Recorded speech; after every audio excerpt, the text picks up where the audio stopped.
years of excellence. Sun International Institute of Tourism and Management. నమస్కారం, welcome to I dream. నేను విజిత. ప్రస్తుతం మనతో పాటు ఉన్నారు ఇస్కాన్ టెంపుల్ నుంచి ప్రణవానంద ప్రభుజీ గారు. వారు ముంబైలోని గోవర్ధనికో విలేజ్లోని ఆశ్రమంలో సేవ చేస్తూ వారి ప్రవచనాల ద్వారా కృష్ణతత్వాన్ని, కృష్ణుడి యొక్క లీలను మనకు తెలియజేస్తూ ఉంటారు. ఇప్పుడు ప్రభుజీతో మాట్లాడదాం. నమస్కారం గురుజీ. హరే కృష్ణ. నమస్కారం అండి. బాగున్నారా? బాగున్నాను ప్రభుజీ, మీరు ఎలా ఉన్నారు? బాగున్నాండి. చాలా సంతోషంగా ఉంది ప్రభుజీ మీతో ఇలా కలవటం, మీతో మాట్లాడటం. ప్రభుజీ, కృష్ణతత్వం అంటుంటారు. అసలు కృష్ణతత్వం అంటే ఏంటి ప్రభుజీ? మీరు ప్రేమ గురించి విన్నారా? వినే ఉంటారు. విన్నాం. ప్రేమ, పరిపూర్ణమైన ప్రేమతత్వమే కృష్ణతత్వం అంటే. ఓకే. అయినా మూర్తీభవించిన ప్రేమ స్వరూపం, మూర్తీభవించిన ఆనంద స్వరూపం. భగవంతుడి గురించి మన శాస్త్రములలో సత్ చిత్ ఆనంద స్వరూపము అని భగవంతుడి గురించి అంటారనమాట. ఇప్పుడు చూడండి, కృష్ణుడి లీలలు ఎటువంటిది అని అంటే, ఎవ్వరు ఆయనని ఏ విధంగా ఆశ్రయించినా సరే ఆయనని అట్రాక్ట్ చేసేస్తారనమాట. ఆకర్షణ మనకి మన గ్రావిటీ అని అంటారు. మన భూమికి ఉంటుంది గ్రావిటేషన్ ఎనర్జీ. అది ఏం చేస్తుంది అని అంటే, పైకి ఏదైతే ఉంటుందో దాన్ని కిందికి లాగేస్తుంది అనమాట గ్రావిటీ వల్ల. కానీ కృష్ణుడు ఎలాంటి వాడంటే, ఎంత కింద పడిపోయిన వాడైనా సరే పైకి లాగేస్తూ ఉంటాడు. అది ఆయన దగ్గర ఉండే శక్తి అనమాట. ఆయన యొక్క లీలల చేత, ఆయన యొక్క చేష్టితముల చేత, ఆయన యొక్క అద్భుతమైన తత్వం చేత అందరి మనసుని కూడా ఆకర్షించే వ్యక్తి కృష్ణుడు. అయితే ఇప్పుడు చూడండి, చిన్నపిల్లల్ని బాలలీలలు చేసి ఆకర్షించారు. అటు చిన్నపిల్లవాడుగా ఉన్నప్పుడు గోపికలందరినీ కూడా ఆయన ఆశ్రయించారు. దాని తర్వాత పెద్దగా అయ్యాడనుకోండి, మిగతా వాళ్ళందరూ తన యొక్క ఫ్రెండ్స్, తర్వాత ఇంకా యంగ్ గోపీస్ అందరూ కూడా కృష్ణుడిని ఆశ్రయించగలిగారనమాట. దాని తర్వాత కంసాదులందరూ కూడా కోపంతో అయినా సరే నిరంతరం కృష్ణుడి గురించే ఆలోచిస్తూ ఉండేవారు, కృష్ణుడి గురించే ఆలోచిస్తూ ఉండేవారు. మిగతా భక్తులు, నారదాది భక్తులందరూ కూడా ప్రేమతో కృష్ణుడిని ఆశ్రయించారు. అర్జునుడు లాంటి వాళ్ళు ఫ్రెండ్షిప్తో కృష్ణుడిని ఆశ్రయించారు. కాబట్టి ఏ విధంగా చూసినా సరే అందరినీ కూడా తన యొక్క మ్యాజిక్లో పెట్టేసేవాడు అనమాట కృష్ణుడు అని అంటే. కృష్ణతత్వం మనకి అన్నిటికంటే పరిపూర్ణమైన తత్వము అని చెప్తారు భగవద్ అవతారములలో. మనకి భాగవతం చెప్తుంది, సాక్షాత్గా అన్ని అవతారముల యొక్క ఏదైతే మూల కారణం ఉందో అది కృష్ణతత్వం అని కూడా మనకి చెప్తారు శ్రీమద్ భాగవత ప్రమాణంగా చూస్తే. ఓకే. అయితే స్వామి అద్భుతమైన ప్రేమ, ధర్మము, ఆనందము వీటన్నిటితో కూడుకున్న తత్వమే కృష్ణతత్వం అన్నమాట. ఓకే. అయితే ప్రభుజీ, హిందువులు కృష్ణుణ్ణి అసలు ఎందుకు పూజించాలి ప్రభుజీ? హిందువు అని అంటేనే రామకృష్ణాదులందరినీ కూడా ఆరాధన చేసేవారే. సనాతన ధర్మానికి ఒక మూల స్తంభం, లేదా ఒక విధంగా చెప్పాలి అని అంటే సనాతన ధర్మానికి ఒక అన్నిటికంటే ముఖ్యమైన గ్రంథం మనకి భగవద్గీత. కృష్ణుడిని గీతాచార్యుడు అని అంటారు. కృష్ణం వందే జగత్ గురు. మనందరికీ గురువు ఎవరు అని అంటే అది శ్రీకృష్ణుడే. గీత ద్వారా అసలు హిందువు అని అంటే ఏంటి, సనాతన ధర్మానికి చెందినవారు అని అంటే ఏంటో తెలుసా అండి? మనకి భగవంతుడి పైన నమ్మకం ఉంటే మనం హిందువులం కాదండి, మనం సనాతన ధర్మానికి చెందిన వాళ్ళం కాదు. మన శాస్త్రముల పైన నమ్మకం ఉంటే మన హిందువులం అవుతాం.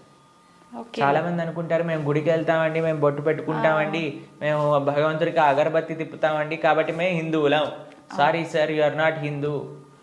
మనం ఎప్పుడైతే గీత, భాగవత, రామాయణాదులు అన్నిటినీ కూడా ఒప్పుకుంటాం అప్పుడు మనం హిందువులం అవుతాం అన్నమాట. ఎందుకంటే మనకి భగవంతుడి గురించి ఎలా తెలిసిందండి?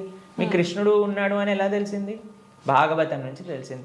రాముడు ఎలా ఉన్నాడు అని తెలిసింది రామాయణం నుంచి తెలిసింది.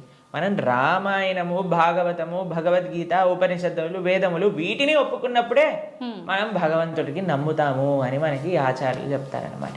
కాబట్టి ఆస్తికత అని అంటే గ్రంథములపైన నమ్మకం పెట్టడం, మన శాస్త్రములపైన నమ్మకం పెట్టడం, మన ఆచార్యులపైన నమ్మకం పెట్టడం. కాబట్టి మనందరికీ ఎవరైతే కృష్ణుడు భగవద్గీతలో ఒక విషయం చెప్తారు, ఏంటో తెలుసా అండి? అహం బీజ ప్రదాపిత అని అంటారు. మనందరికీ తండ్రి ఆయనే. మనందరం కూడా మమై వాంసో జీవలోకే జీవభూత సనాతన అని అంటారు గీతలో. మనందరం కూడా కృష్ణుడి యొక్క అంశములు, చిన్న tiny part and parcels of Krishna అని అంటారు. అంటే మీకు ఎక్స్ప్లెయిన్ చేయాలి అని అంటే, ఒక పెద్ద బంగారపు ముద్ద ఉందనుకోండి, 1 kg బంగారపు ముద్ద ఉంది. మీకు ఒక ఉంగరం చేయించుకోవాలి అని అందనుకోండి, దాంట్లో కొద్ది బంగారం తీసి మనం ఉంగరం చేయిస్తాం. కృష్ణుడు ఆ బంగారపు ముద్ద లాంటి వారనమాట, మనమేమో చిన్న చిన్న ఉంగరం లాంటి వాళ్ళం అనమాట. కాబట్టి మనకి కృష్ణుడికి ఉండే సంబంధం ఏంటి అని అంటే, జీవేర స్వరూపహోయ్ కృష్ణేర నిత్యదాస్. మనందరం భగవంతుడి యొక్క దాసులం, భగవంతుడికి సేవకులం అనమాట. కాబట్టి ఆయన సేవ చేయకపోతే ఇంకా మనుష్యే కాదు కదండి. దుర్లభో మానుషో దేహో తదపి దుర్లభమర్థతం మనుష్యత్వం ముముక్షత్వం వైకుంఠ ప్రియదర్శనం. ఈ మానవ జన్మ లభించిందే భగవంతుని తెలుసుకోవడానికి. కాబట్టి ఆ భగవంతుడి ఆరాధన అనేది ప్రతి ఒక్కరూ తప్పకుండా చేయాలి. మన సనాతన ధర్మంలో కృష్ణ రామ ఆ యొక్క సేవ, వాళ్ళ యొక్క తత్వాలను మనం శ్రవణం చేయటం, వాళ్ళకి సేవ చేయటం అనేది చాలా ముఖ్యం. కాబట్టి ప్రతి ఒక్కళ్ళు కూడా చక్కగా కృష్ణుని ఆశ్రయించాలి, కృష్ణుడి యొక్క భక్తి చేయాలి. ఓకే. అయితే ప్రభుజీ, కృష్ణుడిని ఆరాధించాలంటే కృష్ణుడి విగ్రహం అనేది మనం ఇంట్లో పెట్టుకొని ఆరాధించాల్సి ఉంటుందా గురూజీ? అసలు ఎందుకు పెట్టుకోవాలి కృష్ణుడి విగ్రహాన్ని? కృష్ణుడి యొక్క విగ్రహం ఎందుకు పెట్టుకోవాలి అని అంటే, మనం మీకు ఒక విషయం చెప్తానండి. మీకు చాలా ప్రేమ ఉన్ని వ్యక్తిలోని ఎవరైనా ఉన్నారనుకోండి, మీరు ఏం చేస్తారు? మా కాలేజ్లో మేము ఇంజనీరింగ్ చదువుకునేటప్పుడు చూసేవాళ్ళం అనమాట. ఎవరికైనా గర్ల్ ఫ్రెండ్ బాయ్ ఫ్రెండ్ ఉన్నారనుకోండి, వాళ్ళు ఏం చేస్తారు తెలుసా? స్క్రీన్స్ ఎవరిపైన వాళ్ళు ఫోటో పెట్టుకునేవారు అనమాట. అదే అడుగునే, అరే వీళ్ళెవరు అంటే, వీళ్ళు నా గర్ల్ ఫ్రెండ్, వీళ్ళ బాయ్ ఫ్రెండ్ అని చెప్తూ ఉండేవారు. తర్వాత మేము ఎప్పుడైనా వాళ్ళకి రూమ్కి వెళ్ళాం అనుకోండి, రూమ్లో కూడా వాళ్ళ ఫోటోలు ఉండేవి. దాని తర్వాత ఎక్కడ పర్సులో చూసాను, పర్సులో కూడా వాళ్ళ ఫోటో ఉండే. మనం ఎవరినైతే ప్రేమిస్తామో వాళ్ళ యొక్క చిహ్నాలతో మన అందరినీ నింపేసుకుంటూ ఉంటాం కదండి. అవును ప్రభుజీ. కాబట్టి మనం భగవంతుణ్ణి ప్రేమిస్తున్నాము అన్నప్పుడు భగవంతుడి యొక్క అవే మన దగ్గర ఉండాలన్నమాట. ఇప్పుడు చూడండి, మేము స్వామి ఆరాధకులం. మా స్క్రీన్ సేవర్లో చూడండి, మీకు కృష్ణుడు కనిపిస్తాడు, పార్థసారథి. ఇక్కడ లోపల తీసిన మా ఆచార్యులు కనిపిస్తారు. కాబట్టి ఎక్కడ ఉన్నా సరే కృష్ణుడితో మనం నింపేసుకుంటాం అనమాట. కృష్ణుడు మనకి ఎల్లప్పుడూ గుర్తుండాలి. చాలామంది అంటారు, ప్రభుజీ మాకు కృష్ణుడు గుర్తు రావాలి, రోజంతా మేము కృష్ణ స్మరణలో ఉండాలి అని అంటే, భగవంతుడి యొక్క నామం జపం చేయటం, భగవంతుడిని ఆరాధన చేయటం అనేది చాలా ముఖ్యం. ఓకే. కాబట్టి ప్రతి ఒక్కళ్ళు చాలామంది భయపడిపోతూ ఉంటారు, ప్రభుజీ ఇంట్లో విగ్రహం పెడితే ఆయనకి 3 పూట్ల నైవేద్యం పెట్టాలా అని అంటే, మరి స్వామి మనకి తినడానికి తిండి ఇచ్చింది, మీకు శరీరం ఇచ్చింది, పీల్చడానికి గాలి ఇచ్చింది, చూడడానికి కన్నులు ఇచ్చింది, శక్తినిచ్చింది, మనసునిచ్చిందేమో ఆయనకు పెట్టడానికి మనకి పెద్ద బాధ. ఆయన నుంచి అన్ని వాడుకోవడానికైతే అప్పుడేం అడగట్లేదు, ప్రభుజీ మేము ఇంత వాడేసుకుంటున్నాం కృష్ణుడి దగ్గర నుంచి అని ఎవరు అడగాల్సిన అవసరం లేదు. కానీ కృష్ణుడికి ఇచ్చేటప్పుడు మాత్రం 3 పూటలా పెట్టాలా అండి నైవేద్యము అని అడుగుతారు. నిజంగా అలా పెడితేనే కృష్ణ పరమాత్ముడు మనందరినీ అనుగ్రహిస్తాడా ప్రభుజీ? మీరు ఒక్క విషయం చెప్తానండి. మీ ఇంటికి ఒక గెస్ట్ని తీసుకొచ్చారు, ప్రభుజీ గెస్ట్కి 3 పూట్ల పెడితేనేనా అండి ఆయన పట్ల ప్రేమ ఉన్నట్టు? ఆయన ఉపవాసం ఉంటే నాకేముందండి, ఆయన వచ్చి అక్కడ ఉన్నాడు, ఆయనంతా ఆయన ఉంటాడు, ఆయనకి ఏదైనా ఆకలేస్తూ వండుకొని తినమనండి అని అంటారండి గెస్ట్ని ఎవరినైనా? లేదు ప్రభుజీ. రాగానే మీరు ఇప్పుడు నేను రాగానే నన్ను టీ తాగుతారా కాఫీ తాగుతారా అని అడిగారా? అవును ప్రభుజీ. మరి అడగకుండా పర్వాలేదులే ఈయన వచ్చాడు కదా, ఈయన ఇష్టం ఉన్నట్టు ఈయనని కూర్చొని, ఈయననే మైక్ సెట్టింగ్ చేసుకొని, ఈయననే షూటింగ్ చేసుకొని వెళ్ళిపోని ఇవ్వండి అంటారా? లేదు ప్రభుజీ. కాబట్టి మనం ప్రేమతో భగవంతుని పిలిచినప్పుడు, భగవంతుడు వచ్చినప్పుడు ఆయనకి సేవ చేసే బాధ్యత కదండి మనకి. అవును. ఆయనకేం కావాలని కాదు, కానీ మనకు ఆయన పట్ల ఉండే ప్రేమను వ్యక్త చేసుకోవడానికి మనం సేవ చేసుకోవాలి. ఇప్పుడు ఆయనకి రావాల్సిన అవసరం ఏముందండి? మీరు ఇందాక అన్నారు, ప్రభుజీ మీరు వచ్చినందుకు చాలా సంతోషమైంది అని. కాబట్టి మనము మనలాంటి ఏదో చిన్న వ్యక్తి ఒకళ్ళ దగ్గరికి వెళ్తేనే మనం సంతోషపడుతున్నామే, అఖిలాండ కోటి బ్రహ్మాండ నాయకుడు మన ఇంటికి వచ్చాడు ఒక విగ్రహ రూపంలో మన సేవ స్వీకరించడానికి అని అంటే ఎంత ఆనందంతో మనం స్వామిని స్వీకరించాలి చెప్పండి, ఎంత విశేషంగా స్వామిని ప్రేమించాలి చెప్పండి. అవును ప్రభుజీ. మన ఇంట్లో భగవంతుడు అంటే ఒక వ్యక్తి. ఆయన మన దగ్గరికి వచ్చారు, మనం పిలిచి నమ్మకంతో వస్తే అక్కడ ఉంటాడు. కృష్ణ అనగానే స్వామి అక్కడ ఉన్నారు. ఇప్పుడు మనం ఏం చేస్తాం, భగవంతుడి యొక్క పూజ అంటే పెద్ద ఏదో వీళ్ళు అనుకుంటారు ఒక ఎక్స్ట్రా బాధ్యత మా తలపైన వేసేస్తారని. కాదండి, ఈజీ. ఇప్పుడు నేను వచ్చాక మీరేమన్నారు, రండి కూర్చోండి, నీళ్లు తాగుతారా, ఏదన్నా తీసుకుంటారా, అంతే భగవంతుడి ఆరాధన. స్వామి వచ్చావా, తర్వాత కూర్చోబెట్టడం, ఆసనం సమర్పణ చేయటం, తర్వాత అర్ఘ్య పాద్య ఆచమనీయాదులు ఇవ్వటం. తర్వాత మీరు ఇంటికి గెస్ట్ వచ్చారనుకోండి, అయ్యా వాష్రూమ్ యూస్ చేస్తారా, స్నానం చేసి రండి, ఫ్రెష్ అప్ అవ్వండి అంటారు కదా. స్వామికి స్నానం చేయించటం.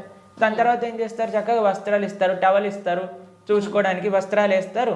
అయ్యా హాయిగా కూర్చోండి, మీకు భోజనం తయారు చేసి వచ్చాం, చక్కగా రండి, టిఫిన్ చేయండి, భోజనం చేయండి అని చెప్తాం. భగవంతుడికి నైవేద్యం పెట్టడం, అంతే పూజ అంటే. ఇంట్లో కంగారు పడిపోయి అయ్యా మా ఇంట్లో కృష్ణుని తెచ్చుకుంటే మేము ఏమేం చెయ్యాలి, మా సమయం అంతా పోతుందా. ఎంత చేశామని కృష్ణుడు చూడడు, ప్రేమతో చేశామా లేదా. పత్రం పుష్పం ఫలం తోయం యోమే భక్తా ప్రయచ్చతి. భక్తితో కానీ మనం పెడితే అది స్వామి తప్పకుండా స్వీకరిస్తారు.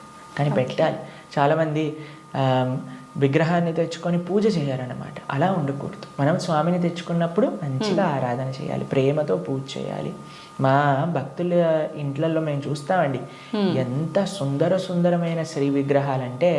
ఫర్ ఎగ్జాంపుల్ మీకు ఒక విషయం చెప్తాను. మేము ఆదిలాబాద్ వెళ్తాం అప్పుడప్పుడు. అక్కడ గిరివారి ప్రభు లక్ష్మీలీల మాతాజీ అని డివోటీస్ వాళ్ళ ఇంట్లో విగ్రహాలు ఉన్నాయి. వాళ్ళు ఎంత బాగా చేస్తారు, ప్రొద్దున పూట లేవంగానే స్వామికి చక్కగా వాళ్ళు ఉయ్యాల్లో పడుకోబెడతారనమాట రాత్రిపూట. అయితే పడుకునే ముందు ఏం చేస్తారు తెలుసా అండి, వాళ్ళు చక్కగా కాళ్ళు ఒత్తుతారు స్వామికి.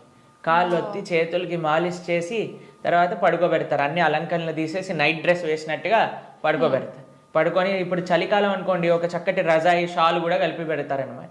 ప్రొద్దున పూట లేస్తారు. లేపాక చిన్నపిల్లవాడిని ఎలా మనం కూర్చోబెట్టి ఆయనను రెడీ చేసి ఎలా అయితే చేస్తామో అలా కూర్చోబెట్టి స్వామికి అలంకరణ చేసి, పిల్లలందరూ వాళ్ళ ఇంట్లో 3 పిల్లలు ఉన్నారనమాట. 3 పిల్లలు వచ్చి భగవంతుడికి ఆరతి చేస్తారు. అమ్మ నాన్న అందరూ ఇంటిల్లిపాది భగవంతుడి యొక్క సేవ చేసుకుంటారు. మీకు ఒక విషయం చెప్తా, a family that praise together stays together. మనం అన్నీ చేస్తామండి. ఇంటిల్లిపాది అందరిని తీసుకొని సినిమాకి వెళ్ళొచ్చు, ఇంటిల్లిపాది అందరిని తీసుకొని హోటల్కి వెళ్ళొచ్చు, ఇంటిల్లిపాది అందరిని తీసుకొని పార్క్కి వెళ్ళొచ్చు. అయినా సరే మాకు ఫోన్ చేసి చెప్తున్నాను, ప్రభుజీ మా ఇంట్లో ఎవరు మమ్మల్ని అండర్స్టాండ్, పిల్లలు మాటినట్లేదు ప్రభుజీ, ఈయన గారు మాటినట్లేదు ప్రభుజీ, ఆవిడ మాటినట్లేదు ప్రభుజీ, తలనొప్పి వస్తుంది ప్రభుజీ. నేనంటే అమ్మ మీరు సినిమాకి తీసుకెళ్తున్నారు, సీరియల్ చూపిస్తున్నారు, పార్క్కి తీసుకెళ్తున్నారు, రెస్టారెంట్కి తీసుకెళ్తున్నారు, ఎప్పుడైనా మీరు నలుగురు కలిసి ఒకటేసారి భగవంతుడికి పూజ చేశారా? నలుగురు కలిసి నియమంగా ప్రతి వారం మేము గుడికి వెళ్తామండి, ప్రతి వారం మేము గోసేవ చేయడానికి వెళ్తామండి అని ఎవరైనా చేస్తున్నారా అంటే, లేదండి మా ఆయన గారు గుడికి రాదండి, నేను ఒక్కనే వెళ్తానండి, మా ఆవిడ గారు పూజ చేయదండి, నేను ఒక్కనే పూజ చేస్తానండి, మా పిల్లలు ఆడుకోవడానికి వెళ్తారు. ఏవైతే చేయకూడదో అన్ని నలుగురు కలిసి చేస్తున్నారు, ఏదైతే పని చెయ్యాలో కలిసి చేయట్లేదు కదా. మేము అన్నాం వాళ్ళకి, ఒక నెల రోజులు కలిసి మీరు ఆలయానికి వెళ్ళండి, నెల రోజులు కలిసి గోశాలకు వెళ్ళి గోసేవ చేయండి, ఒక నెల రోజులు కలిసి ఒక 5 నిమిషాలైనా సరే భగవంతుడు ముందు ప్రార్థన చేయండి అంటే, నెల రోజుల తర్వాత మాకు ఫోన్ చేశారు. ఫోన్ చేసి ప్రభుజీ ఇప్పుడు మేము ఇంతకు ముందు కంటే చాలా ప్రశాంతంగా ఉన్నాం, ఇంతకు ముందు కంటే చాలా మార్పు మా జీవితాల్లో వచ్చింది. కాబట్టి మేమన్నా ఇలానే చేస్తూ ఉండండి, ఇంకా శాంతి మీ ఇంట్లో పెరుగుతుంది. కాబట్టి మనకు ఒక కామన్ పాయింట్ కావాలి. ఆ కామన్ పాయింట్ మంచి సెంటర్ అయి ఉండాలి, అది భగవంతుడు. భగవంతుని కేంద్రంగా పెట్టుకుంటే, ఇప్పుడు మన ఇంటికి కేంద్రం ఏంటండి, డైరెక్ట్గా ఇంట్లో నుంచి రాగానే ఫస్ట్ మహావిశ్వరూప దర్శనం, పెద్ద ఎల్సిడి స్క్రీన్ టీవీ కనిపిస్తుంది మనకి. అవును ప్రభుజీ. కాబట్టి టీవీ మనకి కేంద్రం అయిపోయింది. టీవీలో ఏం చూపిస్తారండి, ఆ చెత్త ఈ చెత్త తప్ప ఏం అవసరమైన విషయాలు ఏం చూపించరు, ఇలాంటి ప్రోగ్రాంల విషయం పక్కన పెడితే. కాబట్టి మనిషికి ఏది మంచిదో అది మనకి కేంద్రంగా ఉండాలి. ఇప్పుడు దురదృష్టవశాత్తు టీవీలు కేంద్రం అయిపోయాయి ఇంటికి. ఎంత పెద్ద టీవీ ఉంటే అంత గొప్ప స్టేటస్ నీది అని చెప్పుకునే వాళ్ళు కూడా తయారైపోయారు. మేము ఒక భక్తుల ఇంటికి వెళ్ళాం. జనరల్గా భక్తుల ఇంట్లలో టీవీలు చూడం మేము ఎప్పుడు కూడా. వాళ్ళు టీవీలు తీసేసి ఎక్కడైతే టీవీ ఉండాలో అక్కడ ఆలయం ఉంటుంది. మా ఇంట్లో కూడా టీవీ ఉండదండి. మా ఇంట్లో హాల్లోకి వెళ్తే ఫస్ట్ కనిపించేది మీకు మా పూజా గది, మా ఆరాధన మూర్తులు అన్నీ కూడా కనిపిస్తూ ఉంటాయి అన్నమాట. డెలిబరెట్లీ మేము అసలు టీవీ పెట్టలేదు హాల్లో, ఎందుకంటే అందరికీ కేంద్రం భగవంతుడు ఉండాలి అట్లీస్ట్ అని. కాబట్టి భక్తుల ఇంట్లలో ఎక్కడైతే టీవీ మెయిన్ ప్రదేశం ఉంటుందో అక్కడ తప్పకుండా పూజ రూమ్ ఉంటుంది, కానీ ఈ భక్తుడి ఇంట్లో మాత్రం పెద్ద టీవీ ఉందన్నమాట. ఓకే. అయితే నేను అడిగి ఆశ్చర్యపోయాను, అరే టీవీ ఏముంది ప్రభుజీ ఒకసారి వెనకాల చూడండి అనగానే ఏం వైర్ లేవు, ఉత్తి టీవీ అలా పెట్టిండారనమాట. అయితే నేను అన్నాను ఏమైంది, ఎందుకు అలా పెట్టారు అంటే ప్రభుజీ అందరు అంటున్నారు టీవీ ఒక స్టేటస్ సింబల్ అయిపోయింది, మీ ఇంట్లో టీవీ లేదా, మీ ఇంట్లో టీవీ లేదా, మీ ఇంట్లో టీవీ లేదా అన్నందుకు వాళ్ళ కోసం అని పెట్టేశాను ప్రభు, కానీ వైర్లు పెట్టలేదు, ఉత్తి టీవీ పెట్టానని చెప్పారనమాట. కాబట్టి ఇప్పుడు చూడండి, మన జీవితంలో దేన్ని మనం చూస్తూ ఉంటే, దేన్ని మనం వింటూ ఉంటే, దేని గురించి మనం మాట్లాడుకుంటూ ఉంటే, దేని గురించి మనం తలుస్తూ ఉంటే అలా మన మనసు అయిపోతుంది. ఓకే. మీరు చెడు విషయాలు వింటూ, చెడు కార్యక్రమాలు చూస్తూ, అనవసరమైన అక్కర్లేని గొడవలు, మన ఇల్లు ఎంత ప్రశాంతంగా ఉన్న సీరియల్లో మనం గొడవలు చూస్తూ ఉంటే ఆ గొడవలు మన ఇంట్లోకి కూడా వస్తాయి ఒక రోజున. ఎందుకంటే అదే కదండి మన మనసులో దింపేది, అదే కదా మన మనసులో అంత నాటుకుపోయేది. నేను చిన్న చిన్న పిల్లల్ని చూస్తాం, అప్పుడప్పుడు విచిత్రమైన స్లాంగ్లో మాట్లాడతారు, ఓయ్ ఏంట్రా ఇది ఎక్కడ పట్టుకున్నావు నువ్వు అని. అంటే ఆ సినిమాలో అలా మాట్లాడా హీరో. ఓకే. మేము స్కూల్లో చదువుకుంటున్నప్పుడు మాకు గుర్తుందనమాట, ఒకసారి మేము ఒక బర్త్డే పార్టీకి వెళ్ళినప్పుడు మా ఫ్రెండ్ ఇలా షర్ట్ టక్ చేసుకుంటారు కదా, ఒకవైపు వదిలేశాడు అనమాట, ఒకవైపు టక్ చేసుకున్నాడు. నేను రే నువ్వు ఇంకో వైపు టక్ చేసుకుంటా మర్చిపోయావురా అని అంటే, అది కాదు ఇప్పుడు ఇది లేటెస్ట్ ఫ్యాషన్ అని అన్నారు. ఎక్కడ చూసావు నువ్వు అని అంటే సినిమాలో చూసాను. కాబట్టి ఏదైతే చూస్తామో మనం దాన్ని అనుకరిస్తాం, ఏదైతే వింటామో అదే మనం అనుకరిస్తాం. కాబట్టి మేం చెప్పేది జనాలకి ఏంటి అంటే, మంచిని చూడండి, మంచిని వినండి కదా, మంచి విషయం గురించి ఆలోచించండి. భగవంతుడి కంటే మంచి విషయం ఏముందండి ఈ ప్రపంచంలో? అవును. కాబట్టి మన ఇంట్లో మంగళకరంగా ఉండాలి అని అంటే ఎక్కడ చూసినా భగవంతుడి గురించి ఉండాలి, ఎక్కడ చూసినా భగవత్ స్పృహ అనేది మనకు కలగాలి. మా ఇంటికి వచ్చిన వాళ్ళందరూ ఏమంటారో తెలుసా అండి, ఈ ఇల్లుకి ఉత్తి గోపురం తక్కువ, ఆలయమే సాక్షాత్తుగా అని అంటారు. మా అమ్మ వాళ్ళు ఉండే ఇల్లు మా ఇల్లు అని అంటే, మేము ఉండేది ఆశ్రమంలో, కానీ మా పేరెంట్స్ అండి ఎక్కడ చూసినా మీకు ఎటువైపు చూసినా కృష్ణుడు కనిపిస్తూ ఉంటాడు, కృష్ణుడి యొక్క వివిధ లీలలు కనిపిస్తూ ఉంటాయి. అట్లీస్ట్ మనం మర్చిపోనే స్థితిలో ఉన్నా సరే అటు చూస్తే ఓ కృష్ణలీల, కృష్ణుడు ఇలా గోవులను కాయడానికి వెళ్తున్నారు, ఇక్కడ గోపికలతో చక్కగా నృత్యం చేస్తూ ఉన్నారు, ఓ ఇక్కడ యశోదమ్మతో ఉన్నారు అని మనకు ఆ స్పృహ రాదు. కాబట్టి మనం 24 గంటలు మనం ఒక పాజిటివ్ ఎన్వైరన్మెంట్లో ఉండటం వలన, భగవంతుడికి దగ్గరగా ఉండటం వలన అది మనకి మంచిది. కాబట్టి ప్రతి హిందువు అని అంటేనే శ్రీ విగ్రహ ఆరాధన అత్యంత ముఖ్యం. మనము భగవంతుడి యొక్క అస్తిత్వాన్ని, భగవంతుడు అన్నిటికంటే కృప ఏంటో తెలుసా అండి, ఆయనకి ఒక విగ్రహ రూపంలో మన దగ్గరికి రావడం. ఓకే. ఆ కృపని మనందరం, ఈ సనాతన సాంప్రదాయం పాపం మిగతా వాళ్ళకి ఆ అదృష్టం లేదు, వాళ్ళకి ఆ ఆనందం అంటే ఏంటో తెలియదు. కానీ మన సాంప్రదాయంలో ఆ విగ్రహ ఆరాధన, ఆ సేవ, భగవంతుడికి ఆ ప్రేమపూర్వకమైన సేవ చేస్తే అండి అసలు దానికంటే గొప్ప ఆనందం ఈ ప్రపంచంలో ఇంకొకటి లేదు.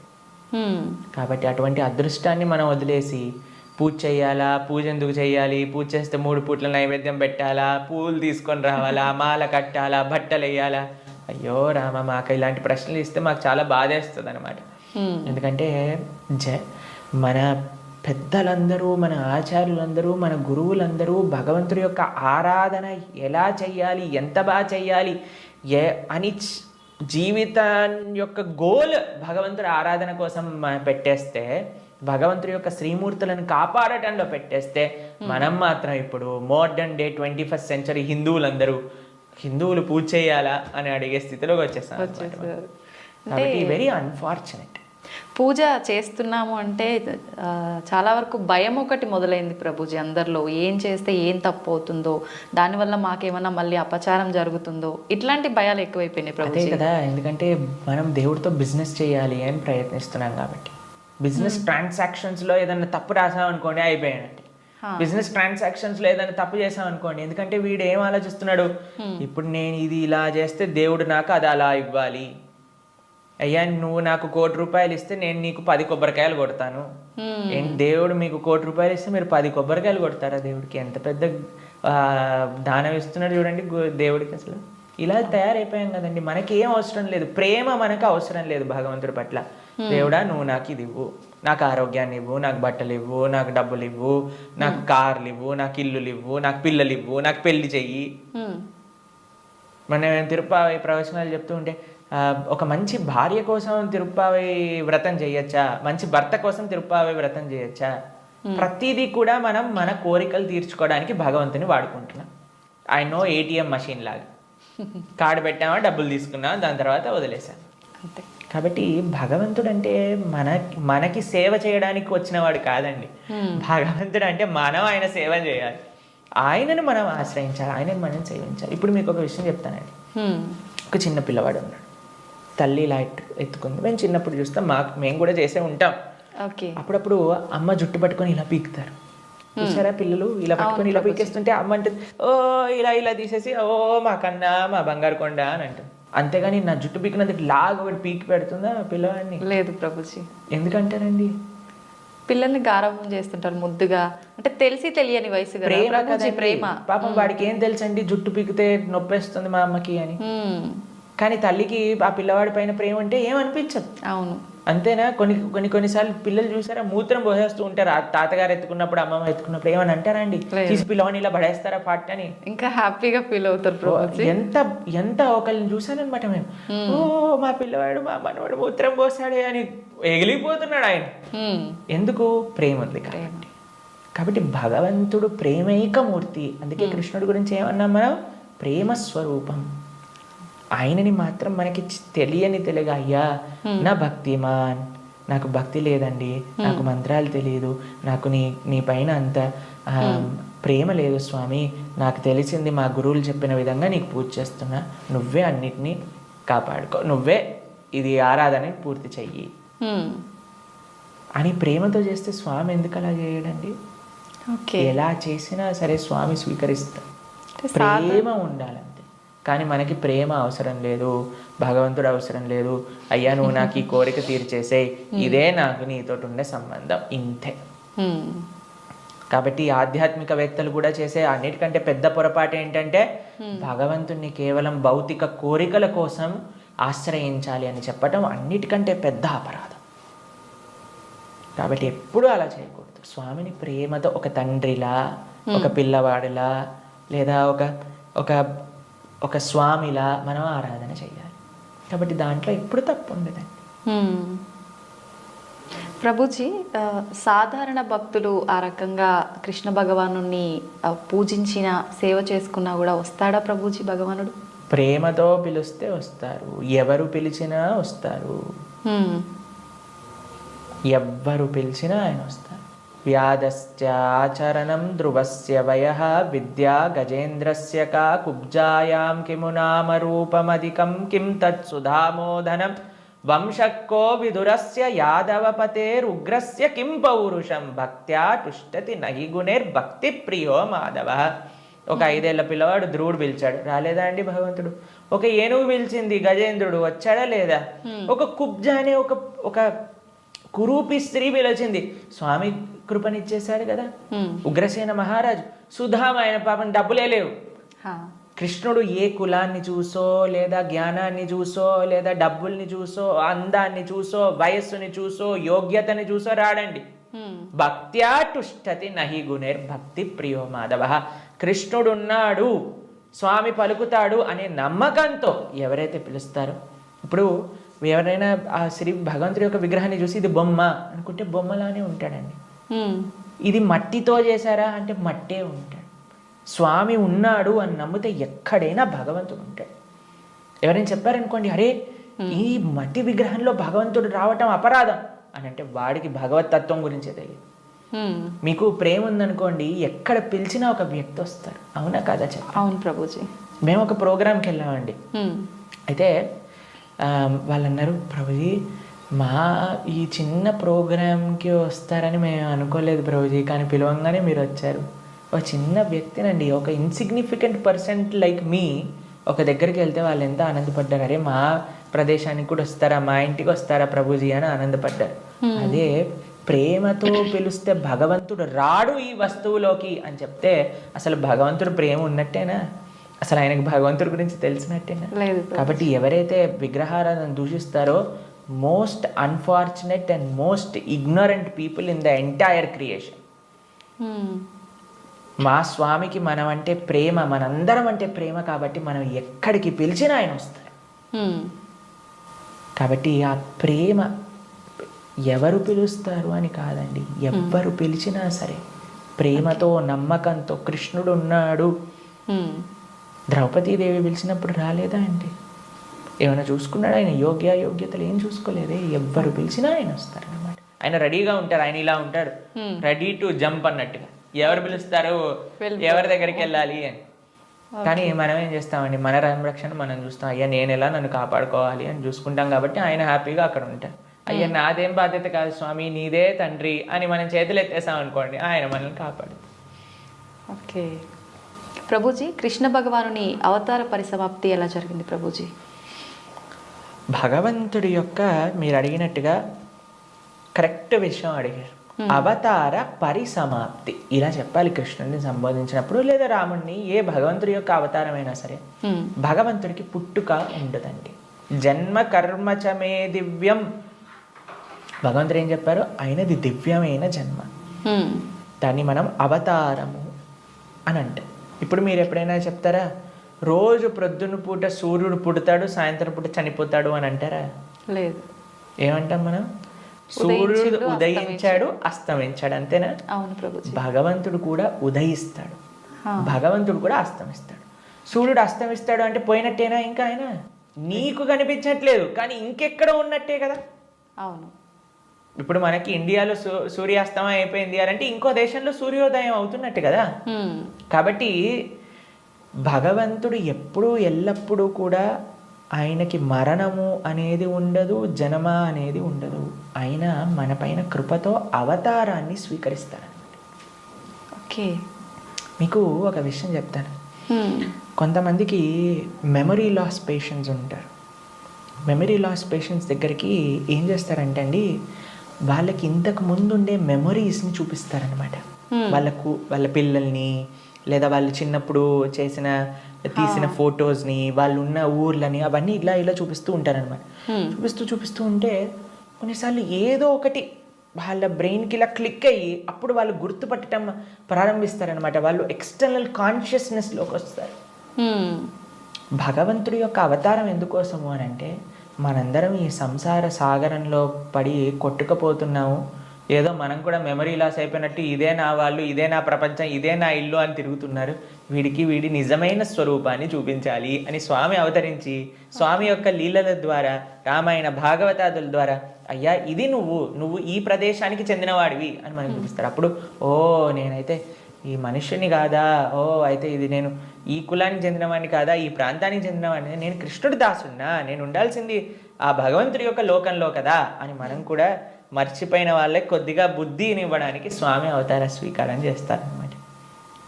మనందరం పడిపోయి ఈ సముద్రంలో పడిపోవటం అంటే ఏంటండి? మునిగిపోవటం.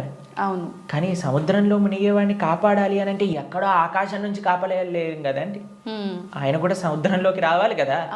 అలా భగవంతుడు కూడా ఈ ప్రపంచంలో దిగి మనల్ని పట్టుకొని బయటికి తీసుకురావడానికి ఆయన ఒక అవతారాన్ని స్వీకరిస్తారు. ఆ ప్రయోజనం అయిపోయినట్టు ఏంటి ప్రయోజనం భగవంతుడు అవతరించడానికి? భగవద్గీతలో కృష్ణుడు చెప్పారు, యదా యదా హి ధర్మస్య గ్లానిర్భవతి భారత. అయ్యా ఎక్కడైతే ధర్మం నశిస్తుందో అక్కడక్కడ నేను అవతరిస్తా.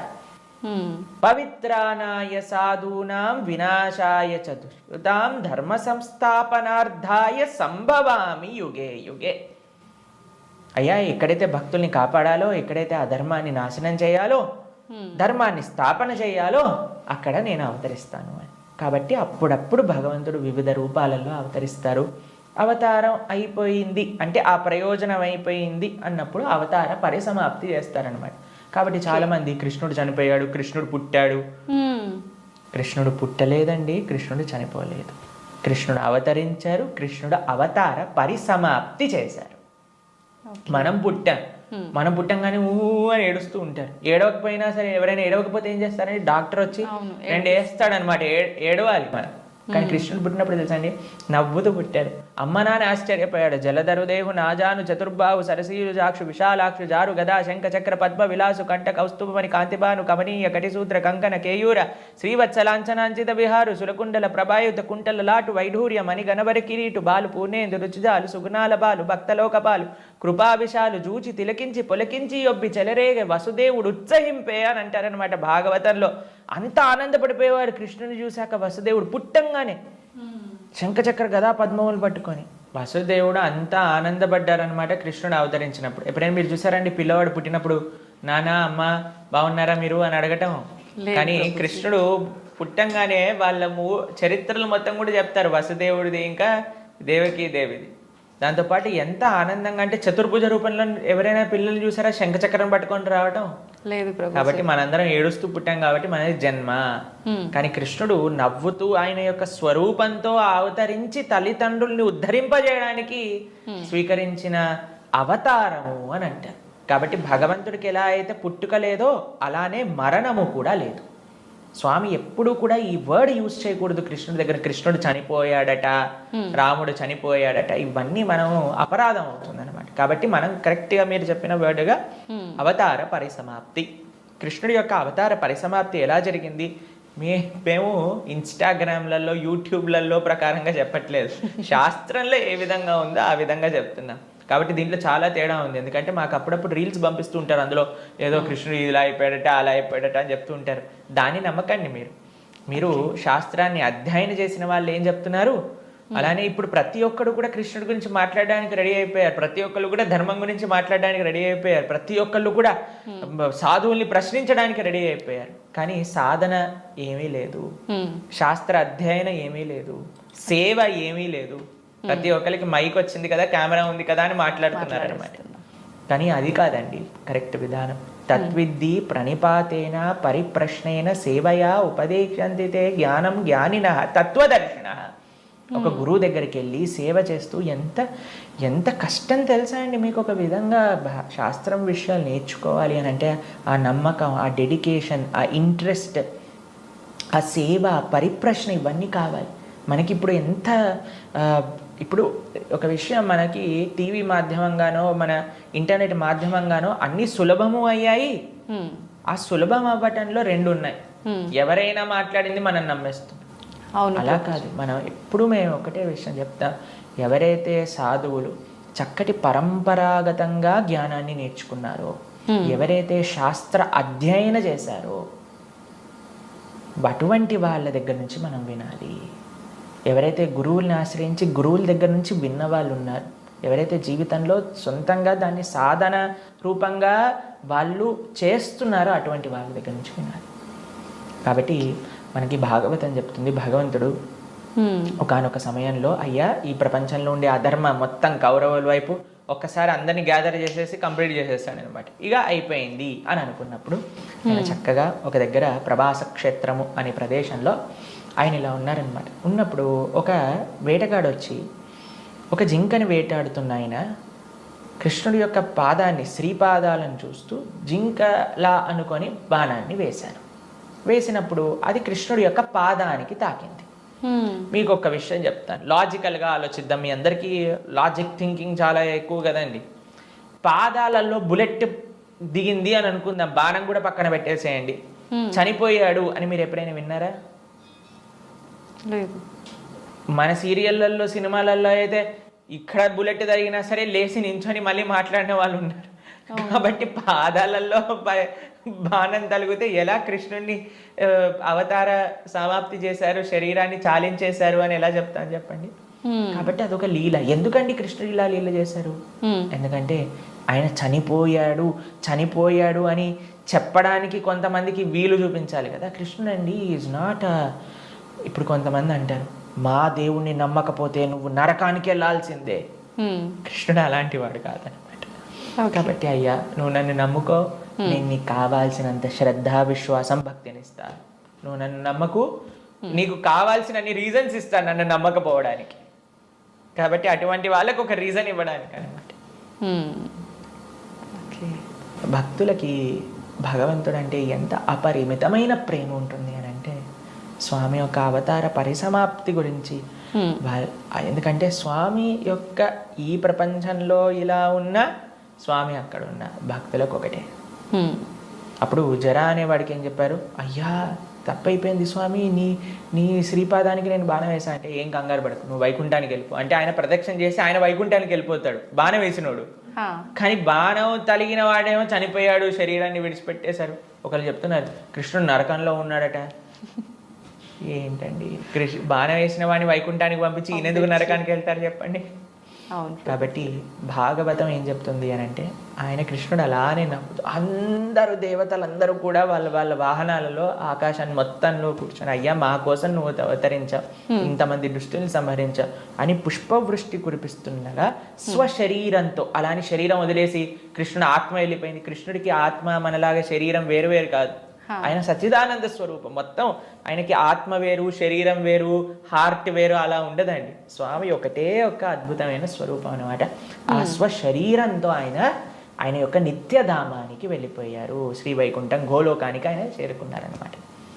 కాబట్టి ఆయన అవతరిస్తారు, అవతార పరిసమాప్తి చేస్తారు. అపియర్స్ అండ్ డిసపియర్స్, అది భగవతత్వం. ప్రభుజీ, కృష్ణ భక్తుల్ని ఏమంటారు గురూజీ, ఏమని పిలుస్తారు? భగవంతుణ్ణి ఆశ్రయించిన వాళ్ళని, కృష్ణుని విష్ణువుని ఆశ్రయించిన వాళ్ళని వైష్ణవులు అని పిలుస్తారనమాట. కాబట్టి మనకి చాలా మందికి తెలియదు పాపం. చాలా మంది అడుగుతుంటారు వైష్ణవులు అంటే ఏంటి ప్రభుజీ, ఏదైనా కులమా అని అడుగుతుంటారు. వైష్ణవులు అంటే కులం కాదండి, భగవంతుని విష్ణువుని ఆశ్రయించిన వాళ్ళు వైష్ణవులు. కాబట్టి కృష్ణ భక్తులను ఎక్స్క్లూజివ్గా భగవంతున్నే శరణాగతి చేసిన వాళ్ళని వైష్ణవులు, శరణాగతులు అని అంటారనమాట. ప్రపన్నులు అని అంటారు, ముముక్షువులు అని అంటారు. కాబట్టి మనం భగవంతుని ఆశ్రయించిన వాళ్ళని వైష్ణవులు, కృష్ణ భక్తులు అని మనం వ్యవహరిస్తూ ఉంటాం అనమాట. స్వామి నీవే తప్ప ఇతప్పరం బెరుగని, స్వామినే ఆశ్రయించి జీవితాన్ని స్వామి కోసమే సమర్పణ చేసి గజేంద్రుడు ప్రార్థన చేశారు కదండి. ఆ విధంగా స్వామికి మాత్రమే స్వామి దివ్య శ్రీచరణాలకు శరణాగతి చేసిన వాళ్ళని వైష్ణవులు అని అంటారు.